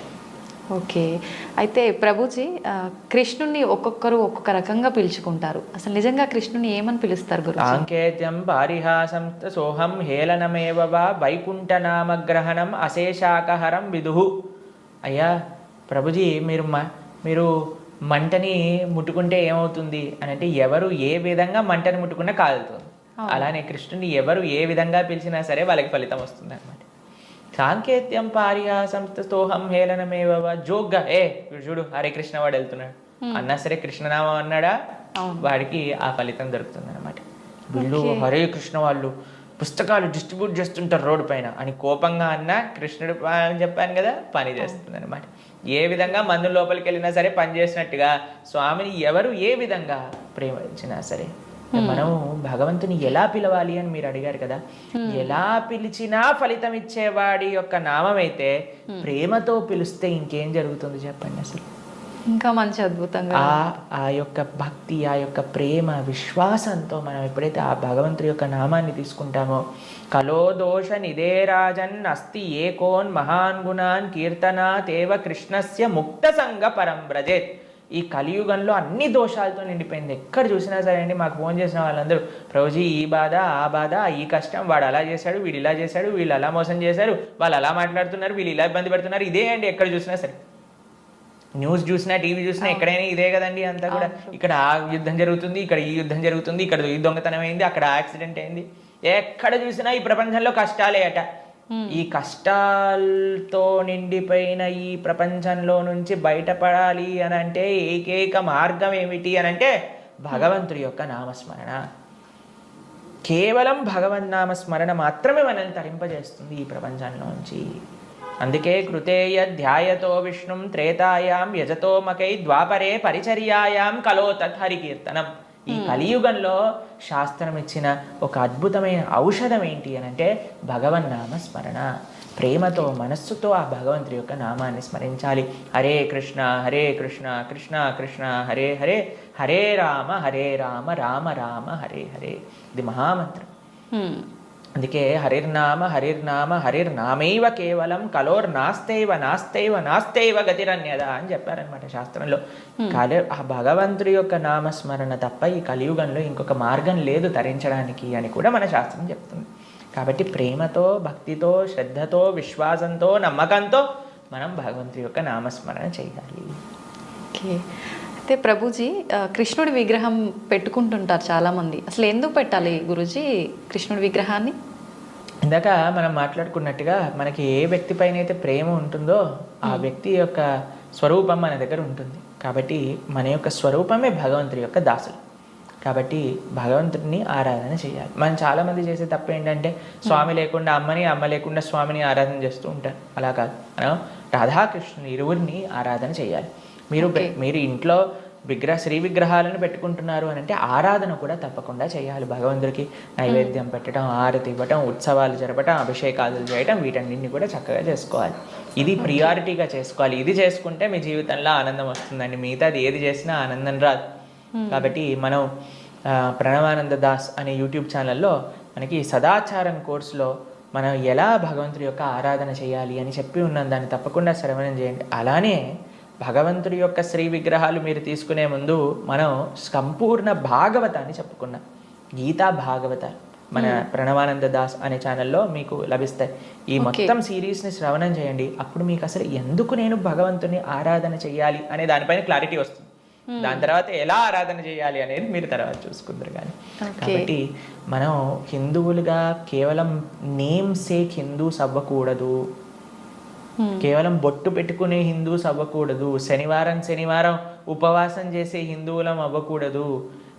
సంవత్సరానికి ఒకసారి వెంకటేశ్వర స్వామి దర్శనం చేసుకునే హిందువులం అవ్వకూడదు. మనం అవ్వాలి అని అంటే ఈ మన సనాతన ధర్మం యొక్క తత్వం ఏంటి, గీతా భాగవతాలు ఏం చెప్తున్నాయి, అసలు హిందూ అంటే ఏంటి అని ఫస్ట్ తెలుసుకోండి. దాని తర్వాత మీ జీవితంలో ఒక పర్పస్ అనేది మీకు లభిస్తుంది. నిజంగా అసలు చాలా మంచి విషయం గురువు గారు ఇదైతే. అసలు చాలామంది నిజంగా మీరు అన్నట్టు భగవంతుని పూజించాలి అంటే ఏదో మొక్కుబడికి పూజించడమే కానీ నిజంగా ఒక ప్రేమ అభిమానాలతోటి ఆ భగవంతుని కనుక పూజిస్తే మీరు చెప్పిన ఆ కృష్ణలీలలన్నీ చూపిస్తాడనేది నిజంగా చాలా మంచి విషయం ప్రభుజీ. నిజంగా భక్తుడు అంటే ఎవరు ప్రభుజీ? భగవంతుడి పట్ల పరిపూర్ణమైన నమ్మకం ఉన్నవాడు భక్తుడు. సుఖాలు వచ్చినా, దుఃఖాలు వచ్చినా, అవమానాలు వచ్చినా, పొగడతలు వచ్చినా, మన జీవితంలో ఏ సిచ్యువేషన్ వచ్చినా సరే మనం భగవంతుణ్ణి ఆశ్రయించి ఆయన పట్ల నమ్మకం ఉన్నవాడు భక్తుడు. చాలాసార్లు ఏమవుతుందంటే అండి, మనకి మంచి జరుగుతున్నప్పటి వరకు వెరీ గుడ్, మనం చాలా భగవద్భక్తులం అని అంటే, కానీ ఏదన్నా చెడు జరిగిపోయింది ఏమనుకోండి, నాకెందుకు ఇలా జరిగింది, నేను ఇంత మంచివాడిని, ఆయన ఎందుకు అలా చేయలేదు, కాబట్టి ఈయన నాకొద్దు అని అంటారు చాలా మంది. మీరు ఆశ్చర్యపోతారు. అసలు నాకు నా భక్తి జీవితంలో చాలా ఇన్స్పిరేషన్గా అనిపించింది. నేను ఇప్పుడు మనకి తెలుసు పాలస్తీన్ ఇంకా ఇజ్రాయెల్లో వార్ జరుగుతుంది, గాజా అనే ప్రదేశంలో. అయితే ఒక ఆవిడ, అసలు చాలా వీడియోస్ చూశాను ఒకదాని తర్వాత ఒకటి, అక్కడ ఉండే వాళ్ళు మొత్తం ఫ్యామిలీ నష్టం అయిపోయినా, పిల్లలు చనిపోయినా, ఏం చేసినా సరే వాళ్ళు ఇలా అంటున్నారనమాట, ఏ అల్లా నువ్వు మాకు ఇది చేసావు కానీ మేము మాత్రం నీకు స్తోత్రం చేస్తాం. వాళ్ళ లాంగ్వేజ్లో వాళ్ళు చెప్తున్నారనమాట, నువ్వు ఏం చేసినా సరే మా మంచికే చేస్తావని నాకు తెలుసు, కాబట్టి ఇంకా ఇంకా మేము మిమ్మల్ని పొగుడుతూనే ఉంటాము. ఆ సిచ్యువేషన్లో కూడా అసలు ఆ నమ్మకం ఎలా ఉంది అని నాకు చాలా ఇన్స్పిరేషన్గా అనిపించింది. అరే ఎంత ట్రూ డివోషన్ వాళ్ళకి ఉన్నది, ఒక నమ్మకం వాళ్ళ దేవుడి పట్ల వాళ్ళకు ఉన్నది. కానీ మనం ఎన్నిసార్లు చాలామంది చూస్తుంటాం. మొన్న నాకు ఎవరో వీడియో పంపించారు, అందులో చెప్తారు, ఒక వెంకటేశ్వర స్వామి ఫోటో ఉంటుందన్నమాట, ఒక ఆవిడ చెప్తారు, ఓయ్ నేను చెప్పింది చేస్తావా లేదా, ఇంకో దేవుడిని తీసుకొచ్చి పెట్టేయాలనా అని అంటుందన్నమాట. అయితే నేను చూసి ఆశ్చర్యపోయాను అనమాట. మనకి ఎందుకు ఇలాంటి ఫేత్, ఇలాంటి నమ్మకం ఎందుకు లేదు? ఎప్పుడైతే మనం ఎంతైతే మనకి ఇన్వెస్ట్మెంట్ చేస్తామో అంతే రిటర్న్ వస్తుంది కదండి. అలానే మన నమ్మకం, మాన అపమానాలు, ఇవి సుఖ దుఃఖాలు, ఇవన్నీ ప్రపంచంలో ఒక భాగం అండి. ఇదంతా జీవితంలో ఒక భాగం. అందుకే మన సనాతన సంస్కృతిలో ఎప్పుడు మంచే ఉంటుంది అని చెప్పారు. అందుకే ఈ ఉగాది పచ్చడి మన నూతన సంవత్సరం ప్రారంభమైనప్పుడు షడ్రుజోపేతం కదండి, చెప్పుకున్నాం. కాబట్టి ప్రతి ఒక్కటి కొద్దిగా అది కావాలి, కొద్దిగా ఇది కావాలి. కానీ మనం ఏం చేస్తామంటే, ఎవరికైతే అచంచల విశ్వాసం ఉంటుందో భగవంతుడి పట్ల, స్వామి నువ్వేం చేసినా నా మంచే చేస్తావు అనేవాడు నిజమైన భక్తుడు. కాబట్టి ఎక్కడి నుంచైనా ఆ విశ్వాసం, ఆ శ్రద్ధ కానీ మనం నేర్చుకోగలిగితే ఇట్ ఈస్ ఎక్స్ట్రీమ్లీ వండర్ఫుల్ అనమాట. ఆ శ్రద్ధ, స్వామి నువ్వు ఏం చేసినా సరే నేను నిన్నే కొలుస్తా, అటువంటి శ్రద్ధ మన దగ్గర ఉండిందండి, మన దగ్గర ఉండింది. ఉండి మన మనం ఆచరించట్లేదు. పూర్వీకులు, రాజులు, మహారాజులు, అసలు మన సంస్కృతి, సిక్కులు ఎవరైతే మనకి వాళ్ళ జీవితాన్ని త్యాగం చేసేసారు వాళ్ళ ధర్మాన్ని కాపాడుకోవడానికి. మనం చూస్తాం. అసలు ఇప్పుడు ఏంటంటే అండి, నాకు అన్నిటికంటే బాధాకరమైన విషయం ఏంటంటే, ఈ ప్రజెంట్ డే యూత్ ఉన్నారు కదా, వాళ్ళకి మన దేశ సంస్కృతి గురించి తెలియదు, మన దేశ హిస్టరీ గురించి తెలియదు, మన కల్చర్ గురించి తెలియదు, మన ఆధ్యాత్మికత గురించి తెలియదు. తెలుసుకోవాలి అనే ప్రయత్నం కూడా చేయట్లేదు. ఎవరు అసలు దేశాన్ని కాపాడాలనుకుంటుంది? అసలు మన పూర్వీకులు మనకి ఎలాంటి సంపత్తిని ఇచ్చారు? ఏవో టీవీలలో వచ్చే చెత్త ప్రోగ్రాములు చూడటము, టైం వేస్ట్ చేసేయటము. ఇప్పుడు మాకు చెప్తున్నారు, ఎవరో బిగ్ బాస్ అనేదో ప్రోగ్రామ్ వస్తుందట. జనాలందరూ అసలు ఏమొస్తుంది చెప్పండి? మన జీవితంలో ఏదైనా మార్పు కలగలచ్చా? మనకి లేదు. ఎవడో ఒకటి చోట వాడు డబ్బులు సంపాదించుకుంటూ వాడు చేసే చెత్త పనులన్నీ మనం చూస్తూ ఉంటే, మనం వింటూ ఉంటే, దాని తర్వాత చూస్తే పర్వాలేదు. ఆ వ్యక్తుల పట్ల అపరిమితమైన ప్రేమను పెంచుకొని, ఒకళ్ళు నాకు ఈ మధ్య ఎక్స్ప్లెయిన్ చేస్తున్నారనమాట, ఒక్కొక్కళ్ళకి ఆర్మీ అని తయారైపోయి వేరే వాళ్ళని దూషించటం, వేరే వాళ్ళని తిట్టడం. ఈ సమాజం ఇలా ఉంటే నీకు ఒక బిగ్ బాస్ అనే ఒక టైం వేస్టర్ని కావాలి, అది అయిపోగానే IPL అనే ఒక టైం వేస్టర్, దాని తర్వాత నెట్ఫ్లిక్స్, అమెజాన్ ప్రైమ్, ఇవన్నీ ఎప్పుడు ఉన్నాయి. మనకి నిజంగా మేము కొన్నిసార్లు యూత్ని కలిసినప్పుడు అడుగుతామండి, అరే మన దేశ రాజకీయాల గురించి తెలుసా అని అంటే, తెలుసండి. ఎవరి దగ్గర నుంచి తెలుసుకున్నావు అని అంటే ఒక యూట్యూబర్ పేరు చెప్తారు. ఆ యూట్యూబర్ ఏమో ఎక్కడో వేరే దేశంలో కూర్చొని మన సంస్కృతిని, మన రాజకీయాల్ని ఎలా ఒక వేరే దిశగా నడిపించాలో నడిపిస్తుంటారు. వాడివన్నీ వింటూ వీళ్ళు ప్రభావితం అయిపోతారు అనమాట. కానీ ఏంటి అసలు మన సంస్కృతి అంటే ఏంటి, మన ధర్మం అంటే ఏంటి? అసలు కొద్దిసం భగవంతుడు చాలా దూరం అనుకోండి, కనీసం మన భారతీయత అంటే ఏంటో కూడా తెలియదండి అసలు ఇలాంటి పిల్లలకి. ఈ మధ్యలో పిల్లల్ని మర్చిపోకండి. పేరెంట్స్ ఎంతమంది దృష్టి చూపిస్తున్నారు చెప్పండి? చాలా తక్కువ మంది ప్రభుజీ. ఎప్పుడు చూడు ఏ సినిమాకి వెళ్దామా, ఏ సీరియల్ చూద్దామా, ఏ రియాలిటీ షో చూద్దామా, ఏ మూవీ సిరీస్, వెబ్ సిరీస్ కొత్తగా రిలీజ్ అయిందా, ఏ ఇన్స్టాగ్రామ్లో వీడియోస్ చూద్దామా, ఇలానే ఉండిపోతే మన దేశం ఎటు వెళ్తుంది, మన రాజ్యం ఎటు వెళ్తుంది, మన సంస్కృతి ఎటు వెళ్తుంది ఒకసారి చెప్పండి. కాబట్టి భక్తి అనేది ఒక ప్రస్తుత సమాజంలో అర్థం చేసుకోవటము అనేది, ఎప్పుడైతే ప్రతి ఒక్కళ్ళు తమ దగ్గర ఉండే సమయాన్ని వెచ్చిస్తారో, ఎప్పుడైతే నేను తెలుసుకోవాలి అనే ఒక ఇచ్చ మనసులో ఉంటుందో, అప్పుడు మాత్రమే తెలియపడే ఒక అద్భుతమైన జ్ఞానం అండి అది. తత్విద్ధి ప్రణిపాతేన పరిప్రశ్నేన సేవయా అని కృష్ణుడు భగవద్గీతలో చెప్పారు. ఆధ్యాత్మిక జ్ఞానం అంటే ఎలానో అలా తెలుసుకోలేమండి, దానికి సమయాన్ని వెచ్చించాలి, దానికి ఇంట్రెస్ట్ మన లోపల కలిగి సమయాన్ని తీసుకోవాలి. అరే మనకి బిగ్ బాస్ చూడటంలో ఉన్నంత ఇంట్రెస్ట్ టైం, IPL మ్యాచ్లలో చూడడానికి ఇంట్రెస్ట్ టైం, వెబ్ సిరీస్ చూడడానికి ఉన్న ఇంట్రెస్ట్ టైం, ఒక గీతా భాగవతం వినడానికి మనం టైం పెడుతున్నామా? లేదు, అసలు అట్లాంటి ఆలోచనే రావట్లేదు కదా. మరి భక్తి అంటే ఏంటి, భగవంతుడు అంటే ఏంటి, భగవంతుడు మనకి ఏం చేస్తున్నాడు, ఇవన్నిటికీ సమయం వెచ్చించాలి కదండి. కాబట్టి అందుకే మనం ఎప్పుడు చెప్పేది, ఒక భక్తుడు అనేవాడు అన్నిటికంటే అదృష్టవంతుడు. ఎవరికైతే భగవంతుడి యొక్క కృప అనుభవంలోకి వస్తుందో, అటువంటి అనుభవం కానీ మనం పొందాలి అని అనుకుంటే మనం సమయాన్ని కేటాయించాలి. ఇది చాలా ముఖ్యమైన విషయం. అయితే మనం ఆధ్యాత్మిక ప్రయాణం మొదలు పెట్టాలి అంటే ముందుగా చేయాల్సిన పని, మొట్టమొదటి అడుగు ఆధ్యాత్మిక ప్రయాణం ముందు పెట్టాలి అని అంటే ఇన్స్టాగ్రామ్, వాట్సాప్ని తగ్గించాలి. ఓకే. ఇంతకు ముందు ఏకాదశి, ఇప్పుడు రేపు ఏకాదశి ఉపవాసం అంటే నిర్జల ఉపవాసం అని, లేదా ఫలాహార ఉపవాసం అని అలా చెప్తారు. కొన్ని సంవత్సరాలు అయిపోయాక ఉపవాసం అని అంటే కనీసం ఈ రోజైనా ఫోన్ చూడొద్దు అని చెప్పే రోజులు కూడా వస్తాయేమో అనిపిస్తుంది. ఎందుకంటే ప్రతిసారి కూడా అడిక్టెడ్ జనాలందరూ కూడా వాట్సాప్ వీడియోలు, స్టేటస్లు, ఇన్స్టాగ్రామ్, యూట్యూబ్, టీవీ, వీటితో అడిక్ట్ అయిపోయి ఎంత సమయాన్ని వెచ్చిస్తున్నారు. అసలు మీరు అన్నట్టుగా జపం చేయడానికి అడుగురా అంటే జపం చేయడానికి సమయం లేదంటారు, వాట్సాప్ స్టేటస్ మాత్రం చూడడానికి సమయం ఉంటుంది. ఎంత విచిత్రం చెప్పండి. కాబట్టి మనము చాలా జాగ్రత్తగా, మొట్టమొదటి అడుగు ఏంటి అని అంటే మనం చెయ్యకూడని విషయాలు పక్కన పెట్టడం. ఏంటి? అక్కర్లేని విషయాలు వినటం, అక్కర్లేని విషయాలు మాట్లాడటం, అక్కర్లేని విషయాల గురించి ఆలోచనలు చేయటం. వీటన్నిటిని పక్కన పెట్టి 4 నియమాలు చెప్పారండి మన శాస్త్రంలో భక్తిలో ముందుకెళ్ళడానికి. ధర్మ మార్గంలో ముందుకెళ్ళడానికి. మద్యం పానం శ్రియాసూన యథా అధర్మశ్చ చతుర్విధం అని భాగవతం చెప్తుంది. 4 రకములైన తప్పుడు అలవాట్లను మనం నిషేధన చెయ్యాలట. ఏంటి ఆ 4? మద్యము అని అంటే మద్యాన్ని సేవించటం, ఎనీ టైప్ ఆఫ్ ఇంటాక్సికేషన్ అని అనుకోండి.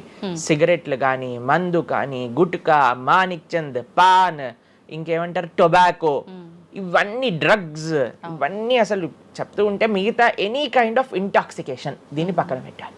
ఓకే, మనం భక్తి మార్గంలో ముందుకెళ్ళాలి అని అంటే చెప్తున్నాను. 2 మద్యం పానం శ్రియ అసూన. జూదము ఇంతకుముందు జూదం ఆడుతూ ఉండేవారు, మనకు తెలుసు పాచికలాట అని అనేవారు. మహాభారతంలో యుధిష్ఠిర మహారాజు గారు ఆడినప్పుడు ఏమైంది వాళ్ళ జీవితంలో మనందరికీ తెలుసు. ఎన్ని కష్టాలు పడాల్సి వచ్చింది, ఆస్తంతా వెళ్ళిపోవాల్సి వచ్చింది, అరణ్యానికి పాలవ్వాల్సి వచ్చింది. చాలా మంది అడుగుతారు ఎందుకు మహాభారతం యుధిష్ఠిరుడు ఆడాడు. ఆయన ఆడి చూపించారు, అయ్యా ఆడితే ఈ పని అవుతుంది. మనందరికి ఎగ్జాంపుల్ సెట్ చేయడానికి ఆయన చేశారు. సరే, ఆయన చేసింది తప్ప కదా, ఆయన ఏం అనుభవించారో తెలుసు కదండి. మనం ఎందుకు చెయ్యాలి ఆ పని?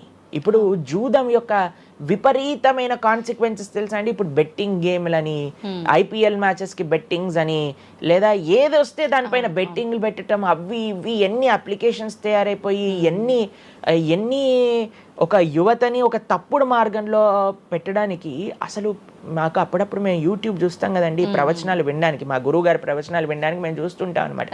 అప్పుడు వస్తుంది రమ్మీ సర్కిల్ అని యాడ్ వస్తుంది అనమాట. ఇప్పుడు పేరు చెప్తున్నారు ఎందుకు ప్రభుజీ అని మీరు అనుకోవచ్చు. ఎందుకంటే పెద్ద పెద్ద సినిమా యాక్టర్స్ వాళ్ళు ప్రమోట్ చేసేది రమ్మీ సర్కిల్ అని, మానిక్ చంద్ కంపెనీస్ని, గుట్కాలని, తర్వాత ఏవైతే అన్హెల్దీ ప్రోడక్ట్స్ కోక్ ఇలాంటివి ఏవైతే సాఫ్ట్ డ్రింక్స్ కూల్ డ్రింక్స్ ఉంటాయో వాటిని మీరు ఒక్కసారి ఆలోచన చేయండి. వాళ్ళు నిజమైన శ్రేయోభిలాషలా మనకి ఒక్కసారి ఆలోచన చేస్తే మనకు అర్థమవుతుందని. మొత్తం ఒక దగ్గర ప్రపంచం అంతా ఇవి తప్పు, ఇవి మీకు మంచిది కాదు అని మొత్తుకుంటుంటే మీరు ఎవరైతే మీరు హీరోయిన్ నా రోల్ మోడల్ అని అనుకుంటున్నారో వాడు మీకు నేర్పించేది ఏంటి అని అంటే, నువ్వు ఈ పేకాట ఆడు, నువ్వు గుట్కా తిను, నువ్వు కూల్ డ్రింక్ తాగు, నీ జీవితం ఏమైనా మాకు పర్వాలేదు, మేము ఎక్కడికి వెళ్ళినా నోరు నొప్పొచ్చేటట్టు అరిచి చెప్తున్నా అయ్యా ఇవి మంచిది కాదు, మీరు మంచి మార్గంలో ఉండండి, ఆరోగ్యాన్ని జాగ్రత్తగా పెట్టుకోండి, మనసు జాగ్రత్తగా ఉండండి, ధర్మాన్ని ఆచరణ చేయండి అని మేము చెప్తుంటే, కానీ జనాలకి వీటిలలో ఇంట్రెస్ట్ లేదు. వీళ్ళకి నా రోల్ మోడల్ వాళ్ళు, నా రోల్ మోడల్ ఇది అని ప్రొద్దు నుంచి రాత్రి దాకా ఇన్స్టాగ్రామ్లో చూడటం, వాళ్ళగా మాట్లాడటం, వాళ్ళగా వస్త్రాలు వేసుకోవటం, వాళ్ళలాగా మేము కూడా వాళ్ళలాగా అవ్వాలి అని అనుకుంటే వాళ్ళు ఏం నేర్పిస్తున్నారు మీకు ఒక్కసారి ఆలోచన చేయండి. ఎంతమంది దేశంలో ఉండే యువత మొత్తం కూడా తప్పుడు మార్గంలోకి వెళ్తే మన భారతదేశ భవిష్యత్తు ఏం కావాలో ఒకసారి చెప్పండి. కాబట్టి ఫస్ట్ ఏమన్నా మనం ఇంటాక్సికేషన్, సెకండ్ గ్యాంబ్లింగ్ అని అంటారు, జూదం, ఏ ప్రకారమైన జూదమైనా సరే దాన్ని పక్కన పెట్టాలి. 3వది మాంసాహారాన్ని సేవించడం, ప్రాణిహింస చెయ్యకూడదు. భగవద్భక్తి మార్గంలో ముందుకెళ్ళాలి, భగవంతుని తెలుసుకోవాలి అని అంటే మనం లాస్ట్ టైం దీని గురించి మాట్లాడుకున్నాం, మనం ఎక్స్ప్లెయిన్ చేసాం అనమాట క్లియర్గా ఎందుకు మనం మాంసాహారాన్ని స్వీకరించకూడదు అని. అది భౌతికంగా మనకి మంచిది కాదు, ఆరోగ్యరీత్యా మంచిది కాదు, ఎమోషనల్గా మంచిది కాదు, ఎన్వైరన్మెంటల్గా మంచిది కాదు, స్పిరిచువల్గా మనకి మంచిది కాదు అని ఈ రీజన్స్ అన్ని చెప్పాం. అయితే నిన్నటి రోజున మాకు ఆ వీడియో పంపించారనమాట. సరే ఏమున్నాయి అబ్బా కమెంట్స్లో అని చదువుతుంటే చాలా మంది అన్నారు, రోజు ఈ వీడియో చూడటం వల్ల మేము మాంసాహారం తినడం మానేసాము, మాకు క్లారిటీ వచ్చిందని చాలా కమెంట్స్ ఉన్నాయి. కొంతమంది ఏం రాశారు తెలుసా అండి, మరి ప్లాంట్స్కి, మరి ఆకుకూరలకి, తర్వాత మనం పండించే మొక్కలకు కూడా ప్రాణం ఉంది కదా అని. మీకు ఒక విషయం చెప్తాను, చాలా మంది ఈ ఆర్గ్యుమెంట్స్ చెప్తారండి, నాన్ వెజిటేరియన్ మానేసేయండి అని అంటే, మరి మీరు జీవహింస చేయట్లేదా, మీరు కూడా మొక్కల్ని కట్ చేస్తున్నారు కదా అని అడుగుతారు. ఇప్పుడు దానికి 2-3 విషయాలు మీకు ప్రస్తావన చేస్తాను. ఒకటి, మీరు పాలకూరని, గోంగూరని, తోటకూరని కొయ్యడానికి వెళ్ళినప్పుడు అది గట్టిగా అరుస్తూ చంపేయకు నన్ను, ఏదో ఒక రక్తం కారటం, అది ఇలా గార్లో ఎగరటం, ఇలాంటివి చేస్తుందా అండి? లేదు. ఎప్పుడైనా మీరు ఆపిల్ పండుని కొయ్యడానికి వెళ్ళినప్పుడు ఆపిల్ పండుని ఇలా అనగానే దాంట్లో నుంచి రక్తం చెట్టులో నుంచి దారాలుగా కారుతుంటుందా అండి? అదేమైనా గట్టిగా అరుస్తుందా అని కొంతమంది అంటారు, అది అరుస్తుంది మనకి వినిపించదు. మనకి ఒకసారి అర్థం చేసుకోవాలి, ఒక ప్రాణికి ఒక వెల్ డెవలప్డ్ కాన్షియస్నెస్ ఉన్న వ్యక్తికి లేదా ఒక పర్సనాలిటీకి లేదా ఒక ప్రాణికి లేదా ఒక ప్లాంట్కి ఏంటి వ్యత్యాసము అనేది మనం తెలుసుకోవాలి. దాంతోపాటు ఇంకొక విషయం చెప్తాను, మరి ప్లాంట్స్ని తినచ్చు యానిమల్స్ని తినకూడదు అని ఏంటి ప్రమాణము అనంటే భగవంతుడు మనకి ఈ విషయాన్ని ప్రస్తావన చేశారు. స్వామి మనకి ఈ విషయాన్ని ఉపదేశం చేశారు. అయ్యా, నువ్వు కేవలం శాకాహారాన్ని మాత్రమే తినవచ్చును, సాత్విక ఆహారాన్ని మాత్రమే తినవచ్చును. ఎక్కడ చెప్పాడు భగవంతుడు? పత్రం పుష్పం ఫలం తోయం యోమే భక్త ప్రయశ్చతి. పత్రం పుష్పం ఫలం తోయం. నువ్వు ఫలములను, తర్వాత ఆకులను, నీటిని, పాలను, వీటితో సంబంధించినవి ఏవైనా సరే తయారు చేయొచ్చు, భగవంతుడికి నివేదన చేయొచ్చు, స్వీకరించవచ్చు. కాబట్టి మన శాస్త్రములు దేన్నైతే యాక్సెప్ట్ చేశాయి, ఇప్పుడు చెప్పాయనుకోండి, సరే ఈ ప్లాంట్స్లలో కూడా ప్రాణం ఉందయ్యా, ప్లాంట్స్ కూడా తినకు అని అంటే ఏం చేస్తామండి? గాలిని పీల్చుకుంటామా? సన్లైట్ తో బతుకుతామా మనం? ఏమన్నా ప్లాంట్స్ బతికినట్టుగా? అవును, ఏదో ఒకటి కావాలి కదా ఆహారం. కాబట్టి అన్నిటికంటే లీస్ట్ హింస, అహింస అంటే అన్నిటికంటే లీస్ట్ హింస ఎక్కడ ఉంటుందో అది. కాబట్టి మనకి శాస్త్రం ఆమోదన చేసింది, నువ్వు ఈ ఏవైతే హర్బివోరస్ అని అంటారు చూడండి, ఏవైతే పశుపక్షాదులు కాకుండా ఏవైతే మొక్కలు ఉంటాయో, ఏవైతే ధాన్యం ఉంటుందో, ఏదైతే ఫలములు ఉంటుందో దాన్ని స్వీకరించు అని. తర్వాత రెండో ఆర్గ్యుమెంట్ ఏం చేస్తారు తెలుసా అండి? నాన్ వెజిటేరియన్ అనగానే మనం కానీ తినకపోతే వాటి పాపులేషన్ మొత్తం పెరిగిపోయి పెరిగిపోయి పెరిగిపోయి పెరిగిపోయి మనల్ని చంపేస్తుంది. అయ్యా, నువ్వొక్కడు మారటం చేత ఏమీ అవ్వదు. అవును, మొత్తం మారిపోదు. ప్రపంచం ఎలా వెళ్తుందో కొంతమంది మూర్ఖులు ఉంటారు, ఎంత చెప్పినా మారని వాళ్ళు వాళ్ళ పని చేసుకొని ఇవ్వండి అంతే. భగవంతుడు బ్యాలెన్స్ ని తయారు చేశారండి, ఆ భగవంతుడు ఆ బ్యాలెన్స్ ని క్రియేట్ చేస్తారు. నువ్వు ఆ ధర్మాన్ని ఆచరించకుండా ఉండు. కాబట్టి 3 చూసాం ఏంటి? మద్యం, పానం, శ్రియ, సూన. ఒకటి intoxication, gambling, meet eating. Last Prabhuji ఒక చిన్న డౌట్, ఇప్పుడు మాంసాహారం తినొద్దు మన శాస్త్రంలో ఎక్కడ తినమని చెప్పలేదు అని అన్నారు కదా, మరి గ్రామ దేవతలకి కోళ్ళు, మేకలు ఇలాంటివన్నీ బలిస్తుంటారు కదా, మరి అది ఎక్కడ ఉంది అసలు? మీరు అమ్మవారిని జగన్మాత అని పిలుస్తారు తెలుసా? మీరు ఎప్పుడైనా అంటారా? అమ్మ అంటారు, అంతేనా? ఒక తల్లికి, ఒక తల్లితనంలో మీరు కూడా మదర్ కదండి, మీ పిల్లలకి ఏదైనా ఒక చిన్న బాధ కలిగితే మీరు ఓర్చుకోగలుగుతారా చెప్పండి? అస్సలంటే అసలు అలాంటి ప్రస్తావనే తేయకూడదు ప్రభుజీ అని అంటారు. అవును, అంతేనా కదా? మరి జగన్మాత అని మనం అంటున్నప్పుడు ఆ జగత్తుకి తల్లి, జగత్తు మొత్తం అని అంటే ఆ పక్షి, ఆ ప్రాణి కూడా అదే జగత్తులో పుట్టిందే కదా, అంటే ఆ ప్రాణికి కూడా ఆవిడే కదా తల్లి. ఆ తల్లి ముందు మనం ఇలాంటి పనులు చేస్తే అమ్మకి నచ్చుతుందా, నచ్చదా చెప్పండి? నచ్చదు. కాబట్టి ఇవన్నీ ఎక్కడొచ్చాయి అని అంటే మధ్యలో ఎక్కడో ఒక చోట కొన్ని తప్పుడు ఆచరణలన్నీ కూడా మన లోపలికి దూసుకొచ్చేసాయి అన్నమాట. కానీ బలి అనేది ఎప్పుడు ఇవ్వకూడదు. సాత్వికమైన ఆరాధన అన్నిటికంటే శ్రేష్టమైన ఆరాధన. ఈ బలులు ఇవ్వటం వీటన్నిటిని తామసిక ఆరాధన అని అంటారు. కాబట్టి మనము ఎంతైతే మీరు బలి అంటే ఏంటో తెలుసా అండి? ఏదో ఒకటి సమర్పణ చేయటము.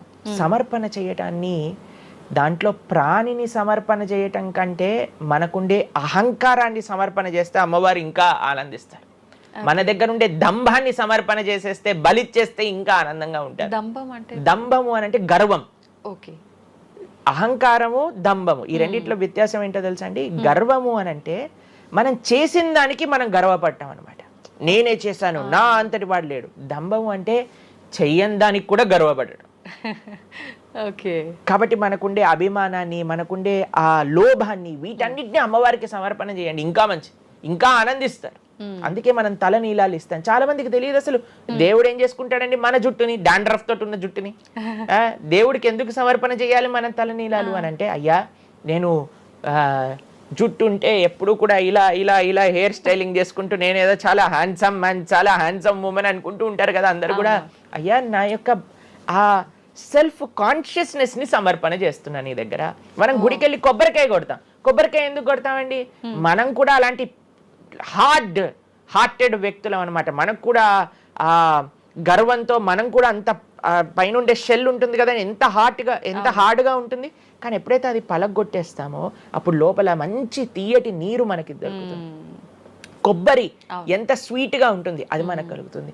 మన హృదయంలో ఆ సున్నితమైన భావాలు ఉన్నాయి, కానీ మనకుండే అజ్ఞానము, మనకుండే అహంకారం, మనకుండే అవిద్య దాన్ని ఆపేస్తుంది. అందుకే భగవంతుడి ముందు, స్వామి నీ ముందు నా అహంకారాన్ని సమర్పణ చేస్తున్నా అనే భావనతో మనం కొబ్బరికాయ కొట్టాలి. అంతేగాని కొబ్బరికాయ తీసుకెళ్ళి కొట్టేసి నేను ఈరోజు 108 కొబ్బరికాయలు కొట్టాను దేవుడి దగ్గర అనే అహంకారం వచ్చింది అనుకోండి, కొబ్బరికాయ కొట్టడమే వేస్ట్, ఫలితం లేదు. కాబట్టి మనందరం అర్థం చేసుకోవాలి అసలు ఏంటి భావన. బలి అని అంటే ప్రాణి బలి కాదయ్యా, నీ దగ్గర ఉండే చెడు గుణాలను బలి. కాబట్టి ఈ 3 విషయాలు అయిపోయి 4వ విషయం ఏదైతే మనం చేయకూడదో, ఇల్లిసిట్ సెక్స్ అని అంటారు, వ్యభిచారము అని అంటే పురుషులు స్త్రీలు, స్త్రీలు పురుషులు. నిన్నే ఒకళ్ళు చెప్తున్నారు, ఒక టీవీలో ఒక న్యూస్ వచ్చిందట, వన్ ఆఫ్ ది మోస్ట్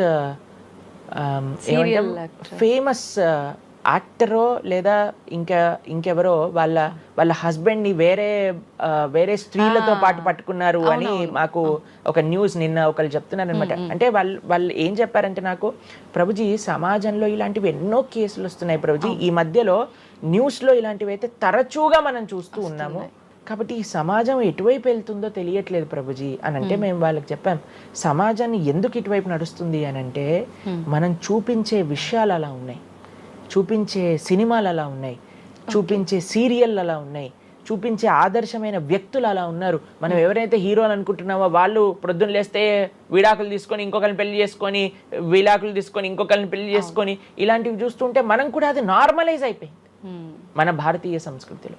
కానీ ఎక్కడైతే ధర్మం ఉంటుందో, రాముడు ఆదర్శంగా ఉన్న వ్యక్తి ఎప్పుడు అలాంటి తప్పు చేయలేదండి. ఎందుకంటే రాముడు ఏకపత్ని వ్రతుడు. ఎంత కమిట్మెంట్ ఉండాలి భార్య పట్ల, భర్తకు కూడా అలానే అండి. ఇప్పుడు ఒకళ్ళు తప్పు అంటే, ఇప్పుడు చాలా మంది అనుకుంటారు ఇది ఎత్తి పురుషులకే వర్తించింది అని. పురుషులకు ఎంతైతే వర్తిస్తుందో అంతే స్త్రీలకు కూడా వర్తిస్తుంది, స్త్రీలకు ఎంతైతే వర్తిస్తుందో అంతే పురుషులకు కూడా వర్తిస్తుంది. కాబట్టి ఈ 4 చాలా జాగ్రత్తగా ఉండాలి. పరస్త్రీ సంఘము, పరపురుష సంఘం, వీటి నుంచి చాలా జాగ్రత్తగా ఉండాలి. ఈ 4 కానీ మనం ఆచరించగలిగితే మన జీవితంలో, చెయ్యకూడనివి 4, చెయ్యాల్సినవి 4. ఇప్పుడు మనం చెయ్యకూడనివి 4 గురించి విన్నాం కదా, చెయ్యాల్సిన 4 ఏంటో ఒక నిమిషంలో చెప్పేస్తా. మంచి భక్తుల యొక్క సాంగత్యం, మంచి పుస్తకాలు చదవటం, భగవన్నామాన్ని జపం చేయటం, మంచి ఆహారాన్ని స్వీకరించటం. ఈ 4 చేస్తే మనం డైరెక్ట్గా భగవంతుడి యొక్క శ్రీచరణాల దగ్గర ఉంటాం అనమాట. ఓకే, ఇవన్నీ జరగాలి అని అంటే మనం ఆధ్యాత్మికం వైపు మన మనసును మళ్ళించాలి. మనకి ఆధ్యాత్మికము అవసరము అని మనం తెలుసుకోవాలి. ఎప్పుడైతే తెలుసుకుంటామో మనం సమయాన్ని ఇవ్వగలుగుతాం. ఓకే ప్రభుజీ, జపం అని అంటుంటారు, నిజంగా జపం అంటే ఏంటి ప్రభుజీ? ఏ విధంగా జపం చేయాల్సి ఉంటుంది? జపము మనకి కలియుగంలో తరించడానికి మార్గం. కృతేయ ధ్యాయతో విష్ణుం త్రేతాయాం యజతోమకై ద్వాపరే పరిచర్యాయాం కలో తత్ హరికీర్తనం అని చెప్పారు. భగవంతుడి యొక్క నామ జపం అత్యంత శ్రేష్టమైనది. కృష్ణుడు భగవద్గీతలో ఏం చెప్తారో తెలుసా అండి, అన్నిటికంటే గొప్ప యజ్ఞం, యజ్ఞములలో నేను ఒక యజ్ఞాన్ని అని చెప్తారు. ఏ యజ్ఞం తెలుసా? యజ్ఞానాం జప యజ్ఞోస్మి అని భగవంతుడు చెప్తారు. అన్నిటికంటే గొప్ప యజ్ఞం జపం చేయడం అనమాట. ప్రతిరోజు జపం చేయాలి. మేము ప్రతిరోజు 2 గంటల పాటు జపం చేస్తాం ప్రొద్దున పూట. ఏంటి జపం చేయాలి? భగవన్నామాన్ని జపం చేయాలి. భగవన్నామము అత్యంత సులభంగా మనల్ని భగవంతుడి యొక్క కృపని తెచ్చిపెడుతుంది, భగవంతుడి యొక్క రియలైజేషన్ మనకిస్తుంది అనమాట. అందుకే హరిర్నామ హరిర్నామ హరిర్నామేవ కేవలం కలోర్నాస్తేవ గతిరన్యద అని చెప్పారు. అన్నిటికంటే శ్రేష్టమైనది ఎటువంటి రూల్స్ అండ్ రెగ్యులేషన్స్. ఇప్పుడు కొంతమంది అనుకుంటారు జపం అంటే చాలా రూల్స్ ఉండాలి, అది చేయాలి ఇది చేయాలి అని. ఏం లేదు, చక్కగా శుచిగా ఉండండి, శుభ్రంగా ఉండండి, భగవంతుడి ముందు దీపం పెట్టండి, కూర్చోండి, ఒక జపమాల పట్టుకోండి. హరే కృష్ణ కృష్ణ కృష్ణ హరే హరే, హరే రామ రామ రామ హరే హరే. సింపుల్ మంత్రం, ఎవరైనా చేయొచ్చు, ఎటువంటి కాంప్లికేషన్స్ లేదు. ఏ స్థితిలో ఏ అవస్థలో ఉన్న వాళ్ళైనా సరే చక్కగా జపం చేయొచ్చు. ఎటువంటి నియమాలు లేదు. ఎప్పుడైనా సరే చక్కగా భగవన్ నామానికి నియమం లేదు, మంత్రాలకి నియమాలు ఉన్నాయి, కానీ ఇది భగవన్ నామం. ఇటువంటి నామాన్ని కానీ మనం హరినామం అని అంటారు దీన్ని. ఈ హరినామాన్ని కానీ చక్కగా జపం చేయగలిగితే మనకి బ్రహ్మాండమైన ఫలితాలు, ఆ భగవంతుడి యొక్క కృప మనం ఎక్స్పీరియన్స్ చేయగలుగుతాం మన జీవితంలో. ఇప్పుడు మీరు చూడండి, నోట్లు ఎప్పుడైనా మనం లెక్క పెట్టామనుకోండి, ఎలా లెక్క పెడతారు తెలుసా? ఇలా 1 2 3 4 5 6 7 8 9 10 అని లెక్క పెడతారు, అంతేనా? ఏదైతే నోట్లు లెక్క పెట్టేటప్పుడు ఎప్పుడు మనం బయటికి లెక్క పెడతాం, ఎందుకంటే ఇది ఎప్పుడు బయటికి వెళ్ళేదే. కానీ జపం చేసినప్పుడు ఎలా లెక్క పెడతారో తెలుసా అండి? మీరు జపం చేస్తుంటే హరే కృష్ణ కృష్ణ కృష్ణ హరే హరే, హరే రామ రామ రామ హరే హరే అని లోపలికి అంటాం మాలని. నోటిని బయటికి అంటాం, జపాన్ని లోపలికి అంటాం లెక్క పెట్టేటప్పుడు. ఎందుకంటే ఇది ఎప్పుడు మనతో పాటు వచ్చేది ధనం, ఇది వెళ్ళిపోయే ధనం.